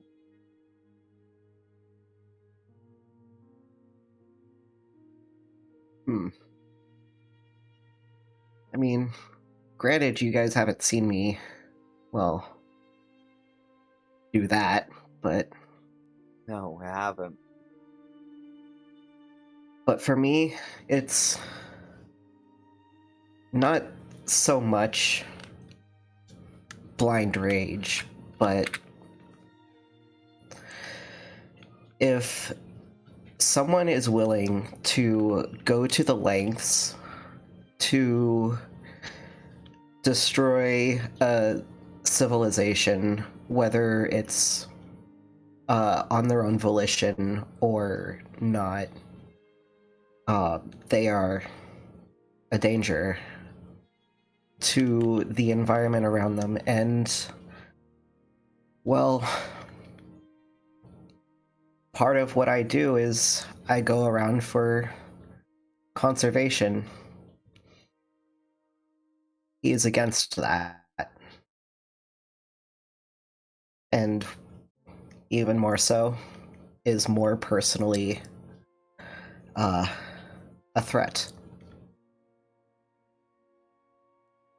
And see, that's the thing. I agree with you. There's no part of me that disagrees with what you did. But the thing is, I would have expected that from me, or from Ty. I didn't expect that of you, because even when it comes to protecting nature, you've not shown yourself willing or wanting to be judge, jury, and executioner. And seeing someone who, at least to my knowledge, doesn't step to that level scares me.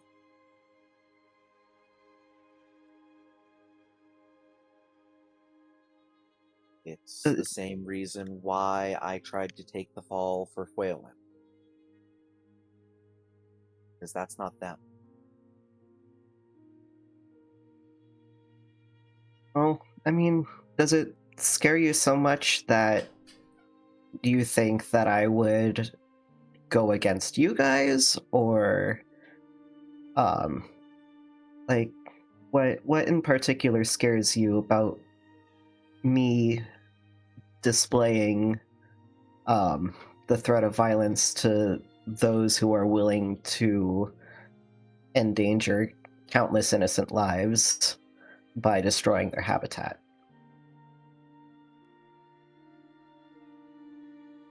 It scares me because once you start going down this path, you don't go back.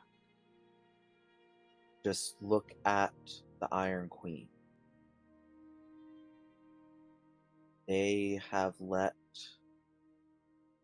their rage and their will to enforce their rage drive them to the point of they want to commit genocide.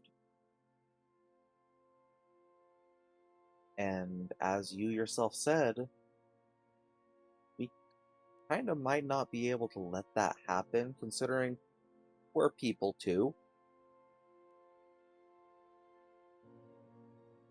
Yeah, And Trill kind of like takes a deep breath, just yeah,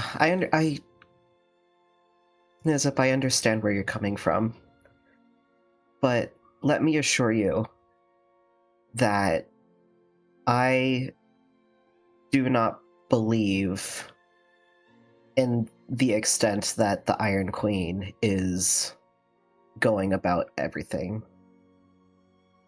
She has regrettably lost her way. But if I see a threat, then I'll take care of it. that doesn't mean I'm going to be going around raising entire populations of people because they're adjacent to the same kind of person that is committing the atrocities, if that makes sense. It does. I just worry because I have seen many people I have considered my friends start like that. I understand. But I do give you full permission. If I remotely seem to be going down that road, if you see me just go into a blind rage and start slaughtering innocents, I give you full permission to stop me. And Nizip walks over and puts a hand on your shoulder and just... And I pray it never has to come to that. I do too, but again, I will do everything in my power to stay true to myself and to stay true to all of you. And so long as that stays the case, that makes me happy. Because you're one of the good ones, Trill. You're one of the reasons that I'm fighting the way we are. I appreciate that. Thank you. And I know you put on this big, strong facade, that silence, but sternness. But I see a lot of good in you too.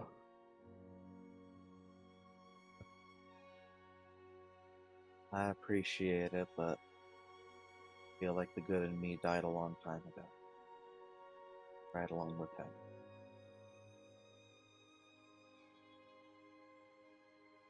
Then all the more reason to keep going and prove them wrong.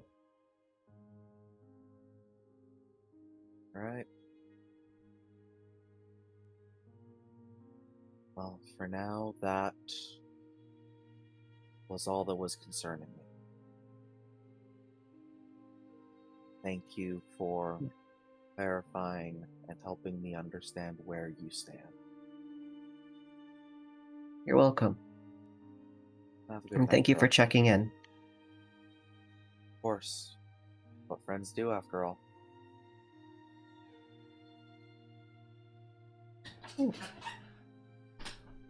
Well, have a wonderful rest of your evening, and rest well. You as well. I'll see you in the morning. And Nizip goes back over to their position just outside of Megan's eyesight and starts talking to the crystal again, so... All right. Ooh. Ooh. Oh, Interesting. Whiplash.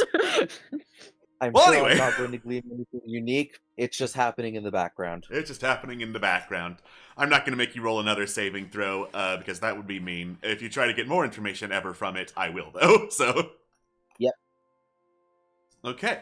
So, dawn arrives, and you wake up to, it's a chilly day, about 34 degrees Fahrenheit, 2 degrees above freezing. But it is raining, and not quite snowing. So, the rain feels wet and cold. Oh, cold. wet and cold. Love it. So cool. So cool. Right, let us Yeah, be off. cool. Derogative. All right, let us reaffirm our goals. Are we going to go after this Rechakachak now? Or something else? Reconcilies. Well, we have so Right? many irons in the fire, guys. Yep. All right, so Knees. we want to stay in the tundra until our favorite racist Viking elf Yes.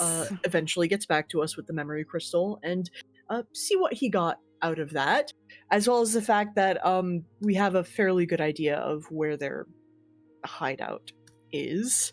Yep. We also have the fucking hobgoblin army outpost in the sort of Fey Woods, where the other True. Omega unit was, that we would Yes. probably like to look into. Yes. And then, even farther east, that's where we go to Rakasophanes. So, That So sounds we- like a pretty clear straight path.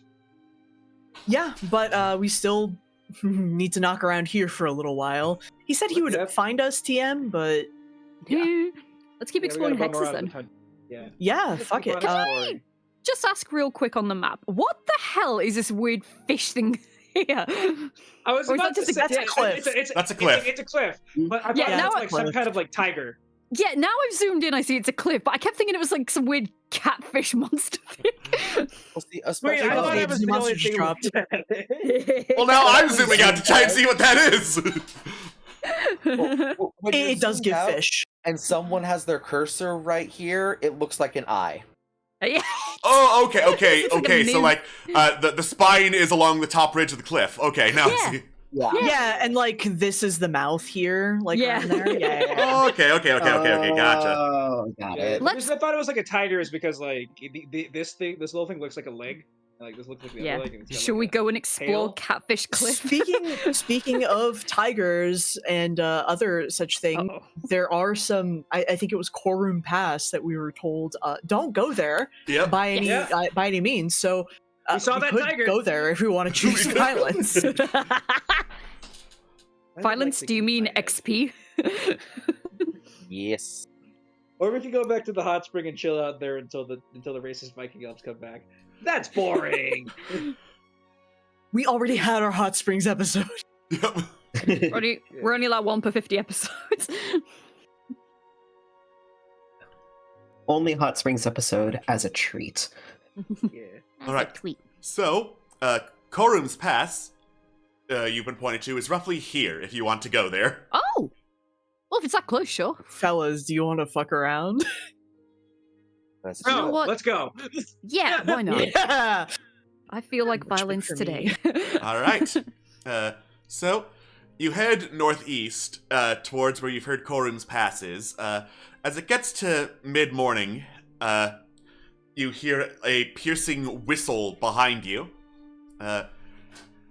You turn around, and there is a Vothdar mage of some kind standing there, memory shard in her hand. Well, that was quick. Oh, Oh, hi. She stares contemptuously at you, just holding out the crystal. so Thanks. any luck? Doesn't respond. Oh, Christ. I'll take the crystal. All right. You take it. The warlock retracts her hand, mutters in Elvish, "I'm going to have to wash this later." Oh. Okay. Oh. I mean, not that I understand, but I And just, then- like, give her a look. and then casts invisibility and disappears into the snow. You know, I hate this thing called racism. oh, She's what's gonna that all find about? the CEO of this racism and have a strong word with them. Yeah. Who made racism? Well, there was that guy that you already told off. You already told off the CEO of racism in this country. That's true. Yeah. You attempted to tell him off. Attempted. I tried. yeah. You did your best. I did my Oh, Well, best. Nyx did their best. Nyx did their best. Only problem I see is there was no flag included with this, Fuck. so we're gonna have to go talk to him. Yeah, what does the crystal look like it's been tampered with, or is it the same? Arcana check, please. Okay. I would love to assist with that Yeah. because very I much. do believe I am proficient. Oh, I'm like, I have expertise actually, so Oh, do you want me to Oh. assist you then? I mean, if you don't mind. Teamwork. Nick's like zooming out on this crystal tag. Move. Let me take a look. Arcana. Yes. Advantage. Oh, No, that's what I'm talking Hells about. yeah. A 28. yeah. Thank It you, does- Nix. It does not appear that this memory shard has been tampered with. okay. It was used, you can tell, by someone who is not you, and you have no idea what the result of that was, having not talked to the user. But you are, in fact, good to go in terms of is this dangerous? Has it been sabotaged? Nope, it's fine. Good. I mean, we could talk to Bellamere in this crystal. If Yeah. he was talked to. If this was used. Yeah, I was going to suggest that. Should we do it? Yeah. How's Dad? We can check in. Yes, I would love to do that. All right. Alright, let's check in on Bellamere.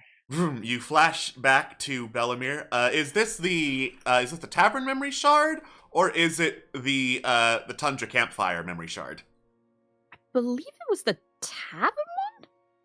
It Yeah, I believe was memory shard. That's 6. Which one? Uh, 6. 6 is the one that was not in my inventory. Isn't that the hot spring one?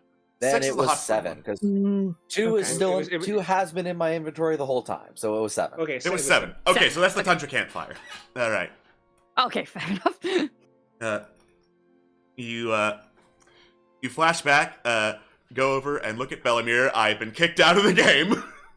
Oh, fuck. Oh god. I've been kicked out of Forge in general. Oh no. Oh no. I guess they're making everyone refresh their logins, I suppose. This game is being You're just gonna surly get kicked today. out too. Fun time. Suspense. When's it my turn? All right. Whoop. Save the password? No! I'm not saving the freaking password. I'm not gonna show people the password to get in the game. No, fuck off. No. The password's password. I heard No, if you type your password, it automatically replaces it with asterisks. See, for example, Hunter 2. So, as this loads back up, you go over to see Bellamere. He says, "Oh, great to see you guys again. Beautiful, isn't it?" Pointing up at the aurora that's up above him. It always is.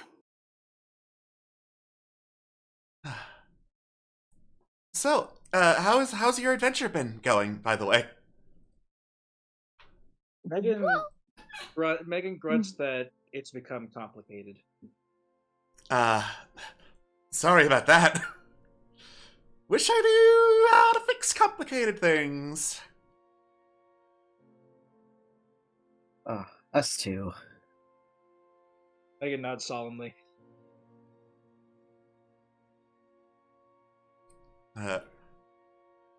So, he continues conversation. It is much the same kind of conversation as you had the first time you went into this memory shard. Did It- anyone else Did We visit? ask about any other visitors? Nope. Huh. Oh, it's looped. Ooh. I'll have to see Um, about changing that. Hey, Bellamere, how long has it been since we've seen each other? Oh, gosh. As I go look back through the notes to see when he said this was. Oh boy. This was his 5th meeting. Yeah, with this us. is our 5th meeting. Hmm. So I guess technically 6 now because we're talking to you a second time. Really? I don't know about that. Well, I said technically because it's still one meeting for you. I mean, I guess. Chronomancy is hard. It Wibbly is. wobbly timey wimey.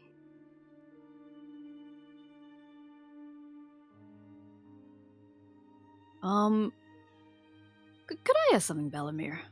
Yeah, sure. If you wanted to pass on a message to anybody at all, is there anything you'd like us to say? I'm pretty sure I'd be able to pass on messages easily enough, thank you, though. Oh, no, not at all. It's just, you're so busy and everything. Sometimes time gets away. I mean, I know that Even better if than you- anyone, so... Yeah, but The time guy, knowing time. Yeah. Who Well- knew? kind of started to realize when you think you're in control of things, sometimes things slip through the cracks, so... not saying that's happening with you, just on the off chance things get a bit too busy. Well, Is I everything wager I could okay? just, travel back to when I wasn't busy, Do a little slide through time. But things are okay, yeah? Yeah, things are going great. Good. Great, well, sure we'll meet soon then. Again. Yeah, definitely. Again. Again. Again.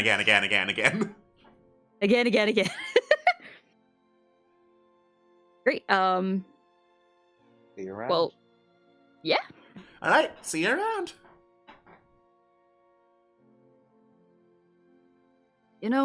When they leave the crystal. That's probably not something we should pry into.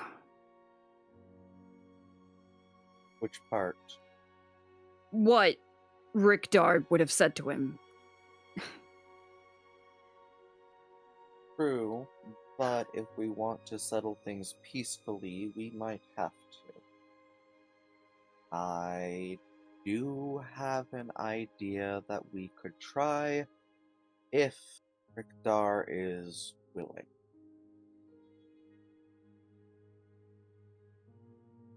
I am very out of touch with Rick Dar's views, so if you think you could align yourself a bit more and reach eye level, I'd love to hear what you'd have to say. Less so about getting him to not be a racist maniac, and more about finding a peaceful way to get the flag. Diplomacy. While it would appear he was unable to use the memory shard, it is possible there is a workaround we could try to get him to interact with the memory shard.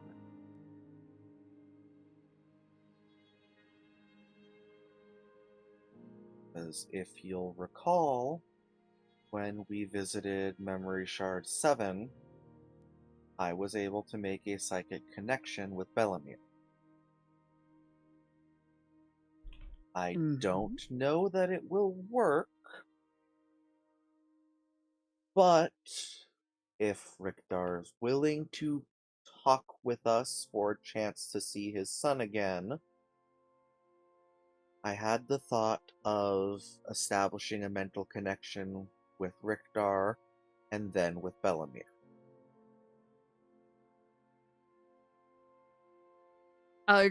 Just to clarify out of character, the shard's been used not by us. Does that mean it worked, or We don't know.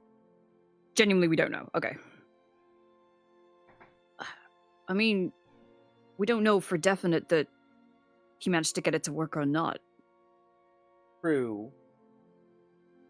But something tells me had it worked, he might have been more willing to actually hear us out and give us the flag like we had requested. Not guaranteed. He is a prick after all, and could very well have just decided, I got what I want, I'm keeping what I have. Yeah, of But course. if we are going to get that seal, we need that flag. Yeah, we need to breach the topic again. Okay, If- well, it looks like he's not coming back to us, so Looks like we're gonna have to go to him. yeah. The problem is he gonna stay in the tundra long enough whilst we're here?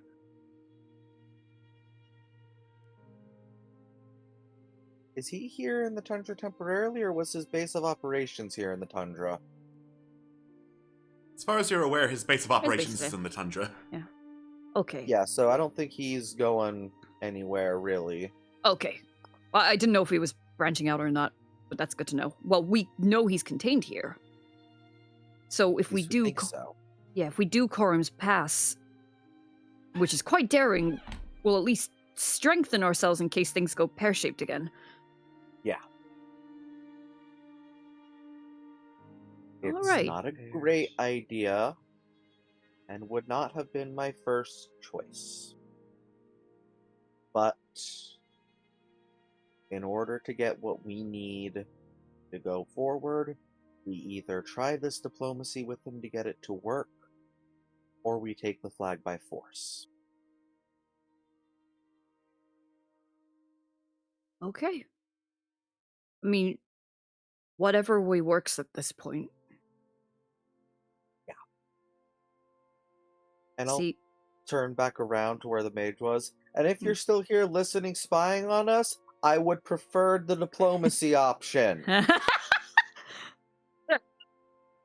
Just have that in your notes. I much prefer diplomacy with you people. Thank you. Have a nice day if you're still here. Anyways. see, Can someone make an intelligence check for me, please?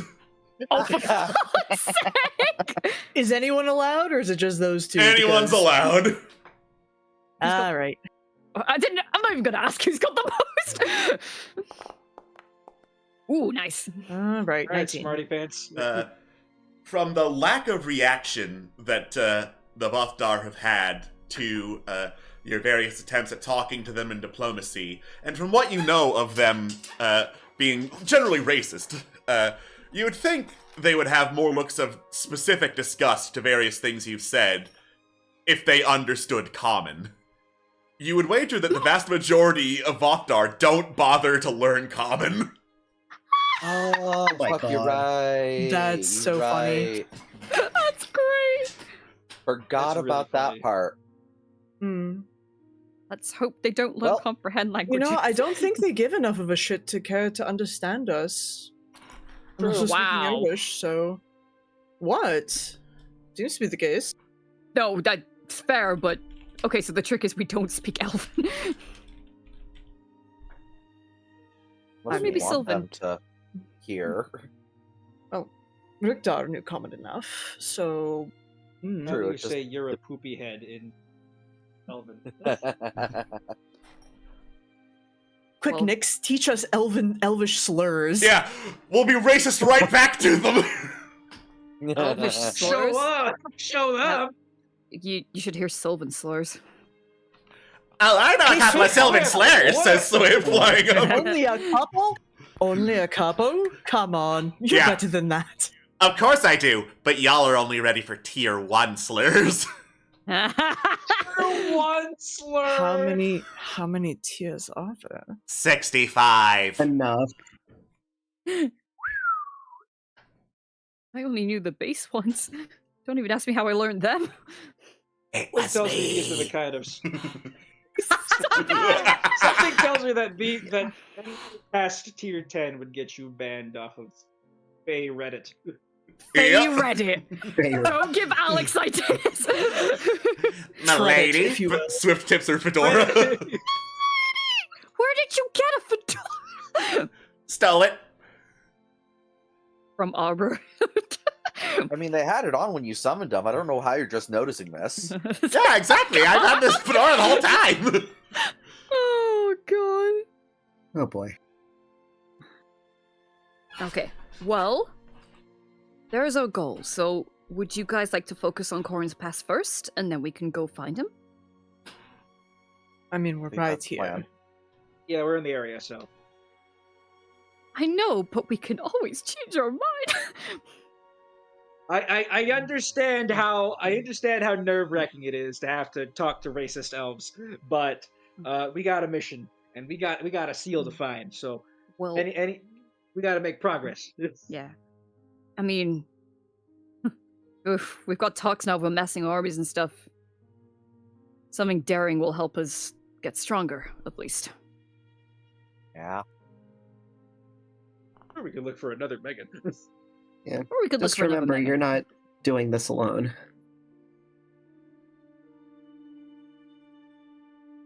Megan Yeah. runs stronger Hmm. together. Of course. We're always going to be together, right? No, peace. No kidding. For the foreseeable future. Right, well, let's bond even more by fighting tigers. All right. Fuck yeah. So you head up and find a weathered sign leading towards what appears to be the start of a carved-out pass through the northern mountains, reading in common and then in infernal right below it, Korum's Pass. It sways in the wind, and the cold rain splatters against it. Oof. That's ominous. When we get to another city, we are going to invest in an umbrella. Which will not help because the wind will turn it inside out. Oh, Yep. please, just use your wing. Or just use your, flip your poncho over and you could just prestidigitate yourself dry. Easy. Or just be made of metal. Or that. I hate and love how intelligent you are. Skill issue. Somebody has to be. Yeah. Unless your name is Cy Bertruck. Yep. Then you probably shouldn't get wet if you're made of metal. Alright, so Corn's Pass. Yeah, Right. Is there any warnings or is it just a sign saying Corn's Pass? Make a perception check. Of course. You can't read, so you have to check. I can read. I'm kidding. Oh. I'm kidding. Just Right. because Nyx didn't go to school doesn't mean they're not literate. Thank you very much. They went to school once. Once. Once. Oh, you graduated kindergarten. I'm sorry. Hooray! Yeah.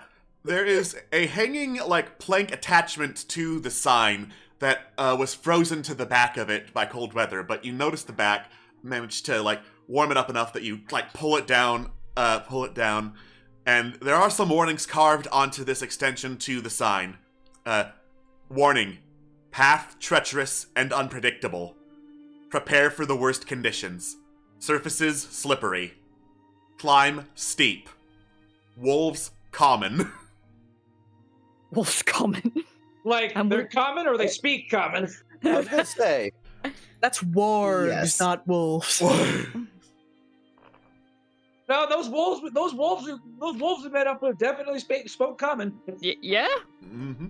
It's up to interpretation. Also, we're doing this while it's raining. Fuck. Well, we'll be Hmm. fine. Sure are. climb Sure are. steep. All right. You know, we have made some wise decisions and some not. This is definitely a not, but I feel like we must face treacherous Wise times. decisions. Yeah. It's okay. We adapt. All right. Improvise even. Overcome, perhaps. Yeah. Improvise even. Indeed. With warnings read, you head into the pass. It is very slow, very slippery. Torque, in particular, is having a rough time getting through the pass because the ground is incredibly slick, uneven, and steep. As you go through, you notice, the route is very direct, but the actual conditions of the pass have not been properly paved over, not been finished, so it is slow and miserable to climb through this pass. Oh. All right. This is my happy song. Let's all sing along.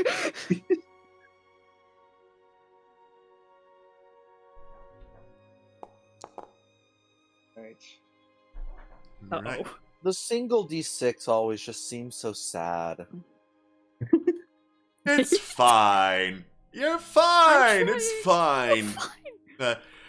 You find yourself in a still icy, cold, slick, and covered in snow, but roughly level patch of terrain. With as you've gotten into the timberline, and you notice several discarded bits of footprints and other signs that people have tried to use this pass before, but did not make it and were stopped here by something. Is Alright. this something visible? Nope.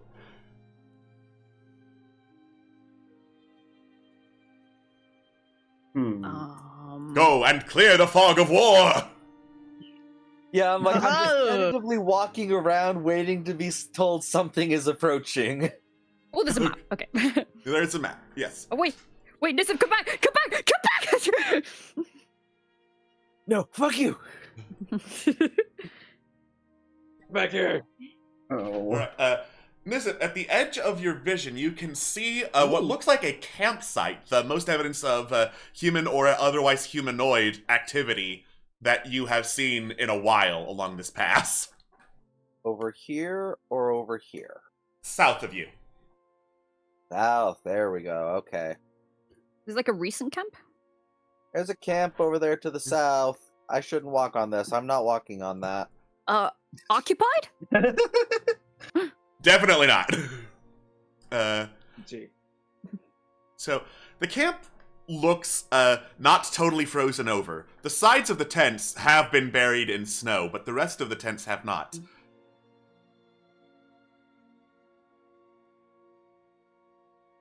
Well, It's frozen over. if we Okay. can get this fire pit fixed. Would be a good stopping point. If we need to stop, Especially that since is. Yeah, especially since the journey's been so grueling so far. God. I know the fleshies need some time to rest. Yep. No, I can't reach the corner. No! Suffer, I guess. You don't get the bright square. You don't get the corner square. You must suffer never knowing what's down there. Don't use resource to uncover the map. Is it Unless- possible to see, like, maybe how long this camp has been empty? Yeah, survival check, please. Wahoo!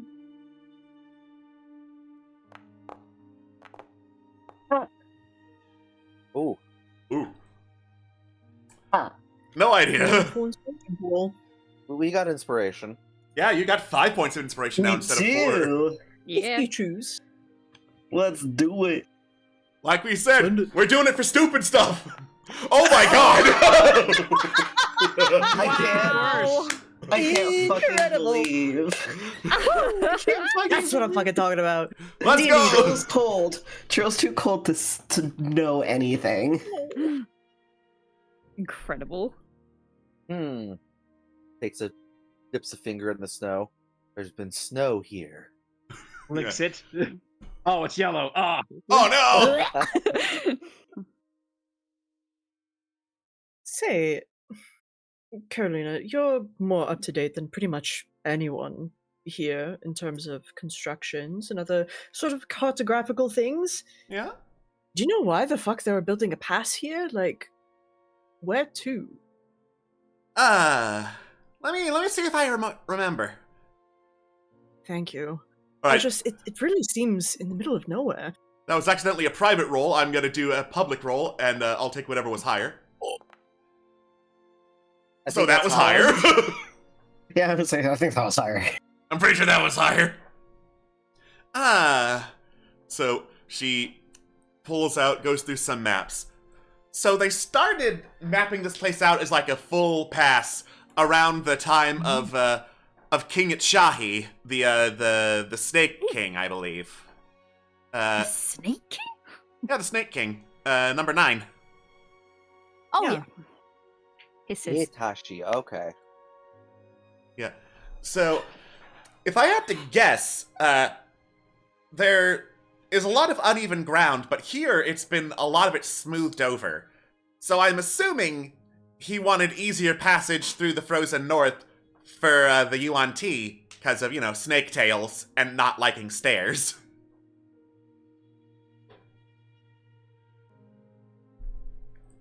I'm having a hard time believing that any Yuan-Ti would like voluntarily come up here of all places, but I mean, They might if they wanted guess to, it's like, good to conquer be the king. entirety of the continent. They'd have to go It's to good the to be part the that king. sucks, too. Mm. Unfortunate. But I guess being in absolute power comes with its own sacrifices. That does. Obviously, it didn't get finished like a lot of his projects, because along with being the Snake King, he's also the king who vanished. Oh. This is good That's- lore. I'm adding it to the notes. Yeah, that's ominous. Oh, yeah. Because of my natural 20, no one really knows where he went. He just went out on an expedition one day from his castle, didn't come back. Couple years later, the Lamia Queen was in power, so everyone was like, I guess that happened. The Lamia? Yeah, Queen Harfelis. The space Lamia. The Lamia. Okay. I'm just adding to the Sidarian throne for what Harfelis. information we know. Yeah. So basically, the reason we never see Augustine is because he's literally sat forever on that throne protecting it. Probably, yeah. Does he? Oh my god, he probably sleeps on it. Does he bathe? I sure hope so, but I can't be 100% certain, and that concerns me. Oh, don't make me picture it. Well, While we're here on an actual 20, about how long ago were those two rulers? Wow. Well, the thing about the Sidarian throne is that it essentially makes you ageless. So Oh, I know. they could. That was like several hundred years ago. I'm just trying to place how many hundred years ago. yeah, that's a good question. Like, I'm not during native. which- I don't know how old Sidaria is, period. Yeah. more than that, but it would be a good idea to try and figure out like what king was ruling, like for example when Megan's War happened. If that was about That was 200 or so literally years ago. exactly Yeah, why I was great asking. job. Yeah. It likely would have been either towards the end of Harfelis' reign or the beginning of King Champ's reign. Ooh. Interesting. Chant doesn't seem like the type to order an entire city, nuked or be okay with that, but never know.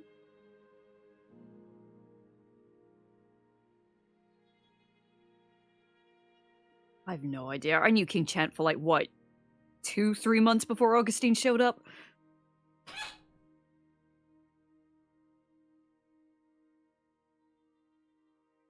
Wait, new?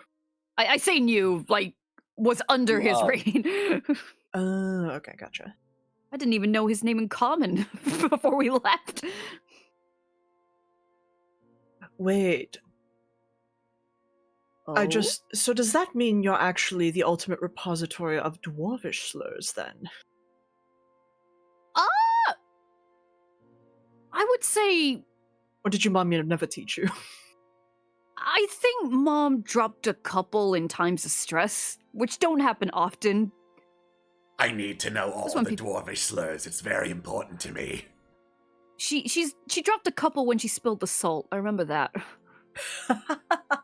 I don't want to say it. It will haunt me. I'm talking at least tier 3 here. At least tier 3 Yeah. dwarvish slurs. Does anyone speak Dwarvish? I think it's just you. Yeah, I think Just it's me. just Nyx. I was gonna say I like the idea that Nick says one and like cringes, but it's like the most mild swear word ever. Does Waylon know it? Foylan knows a lot of languages, but only the ones that are most funny to know. Unfortunately, he doesn't know Dwarvish. Yeah, he knows Aw, like dang. primordial and like giant and draconic. The most You know, exclusive. those ones that come up This- so often. Yeah. Yeah. Megan grunts, this is a swear in my language. Delete system 32. Wow. she says something horrible in like the mechanical language, and it's just the dial-up noise. Yeah, it's just the AOL boot noise.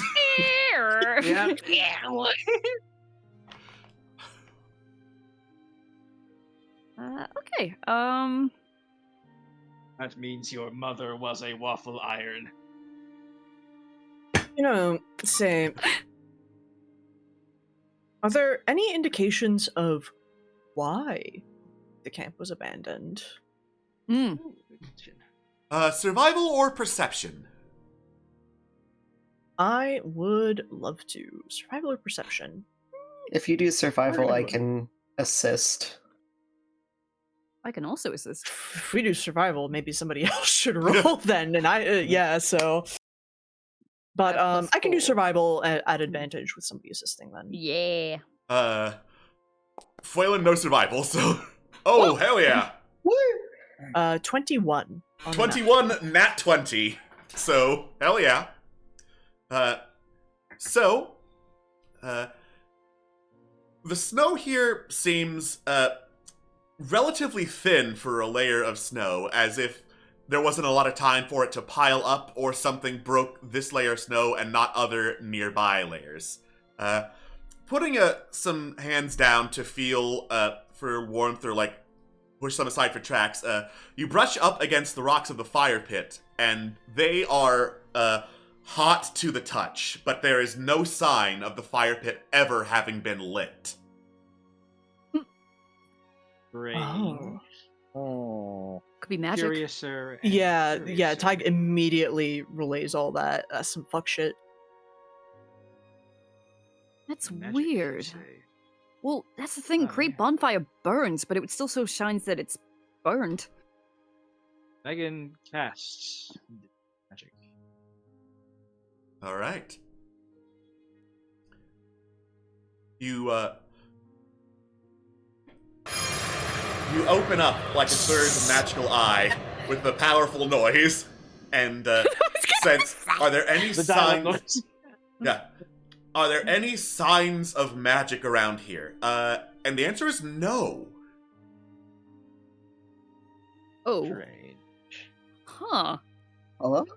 That is mysterious. Maybe we should just identify the rocks themselves. Identify the rocks. They're Anybody a heating geologist? Rocks? If we have could true, if there's be- true ice, then Oh, there could be yeah. some hot equivalent. True coal. or Would I something? know? Make a nature check. Hey, nature, make a Okay. nature check, please. Well, it's better than a 1. It sure It's is. two Decent, ones. decent. It's 2 ones. Two Yeah. ones. next to each other. All right. So, you don't know of any particular geode or stone that looks like this. These look like fairly ordinary rocks made for a fire pit that could cause heat or flame without actually being set afire. It is far more likely that it is a creature of some kind that caused this heat to happen. Uh-oh. Creature. Uh-oh. See- Here it comes. The ground Here it nearby comes. starts rumbling, and as it does, the snow around said ground starts melting away. Uh-oh. Oh. I'm I think airborne. we found our answer. Yeah, Tig and Caroline are gonna take a good number of steps back. Yeah. All right. You're like, get out of there. Caroline takes even more than a number of steps back. All right. This floor appears to be made out of floor. It does indeed. Move. And as the ground rumbles around you, from beneath one of the tents, boom, this massive form bursts. It looks like a giant worm made of solid blue ice at some point, but then you see along its spine are several glowing spikes, red hot, that as it bursts through the snow, melt the snow away. It bursts through the ground, looks down, and roars. at you. The same worm. This is the same worm that destroyed that other Omega unit, right? Yes, this is the same worm that destroyed the other Omega unit. And it Oh, is boy. now Fuck me. looking at you. That thing Oh, actually looks no. kind of badass. Yeah. Megan draws her sword and she says, "I think it wants a second. I think it wants a second serving of Omega unit." All right. And that is where we're going to end our session. Yeah. Worm Give me sign. Nice. Aura, please. All right. As Megan continues pulsing with magic on the screen. Oh my god. She's allowed. She's allowed. She can have it as a treat.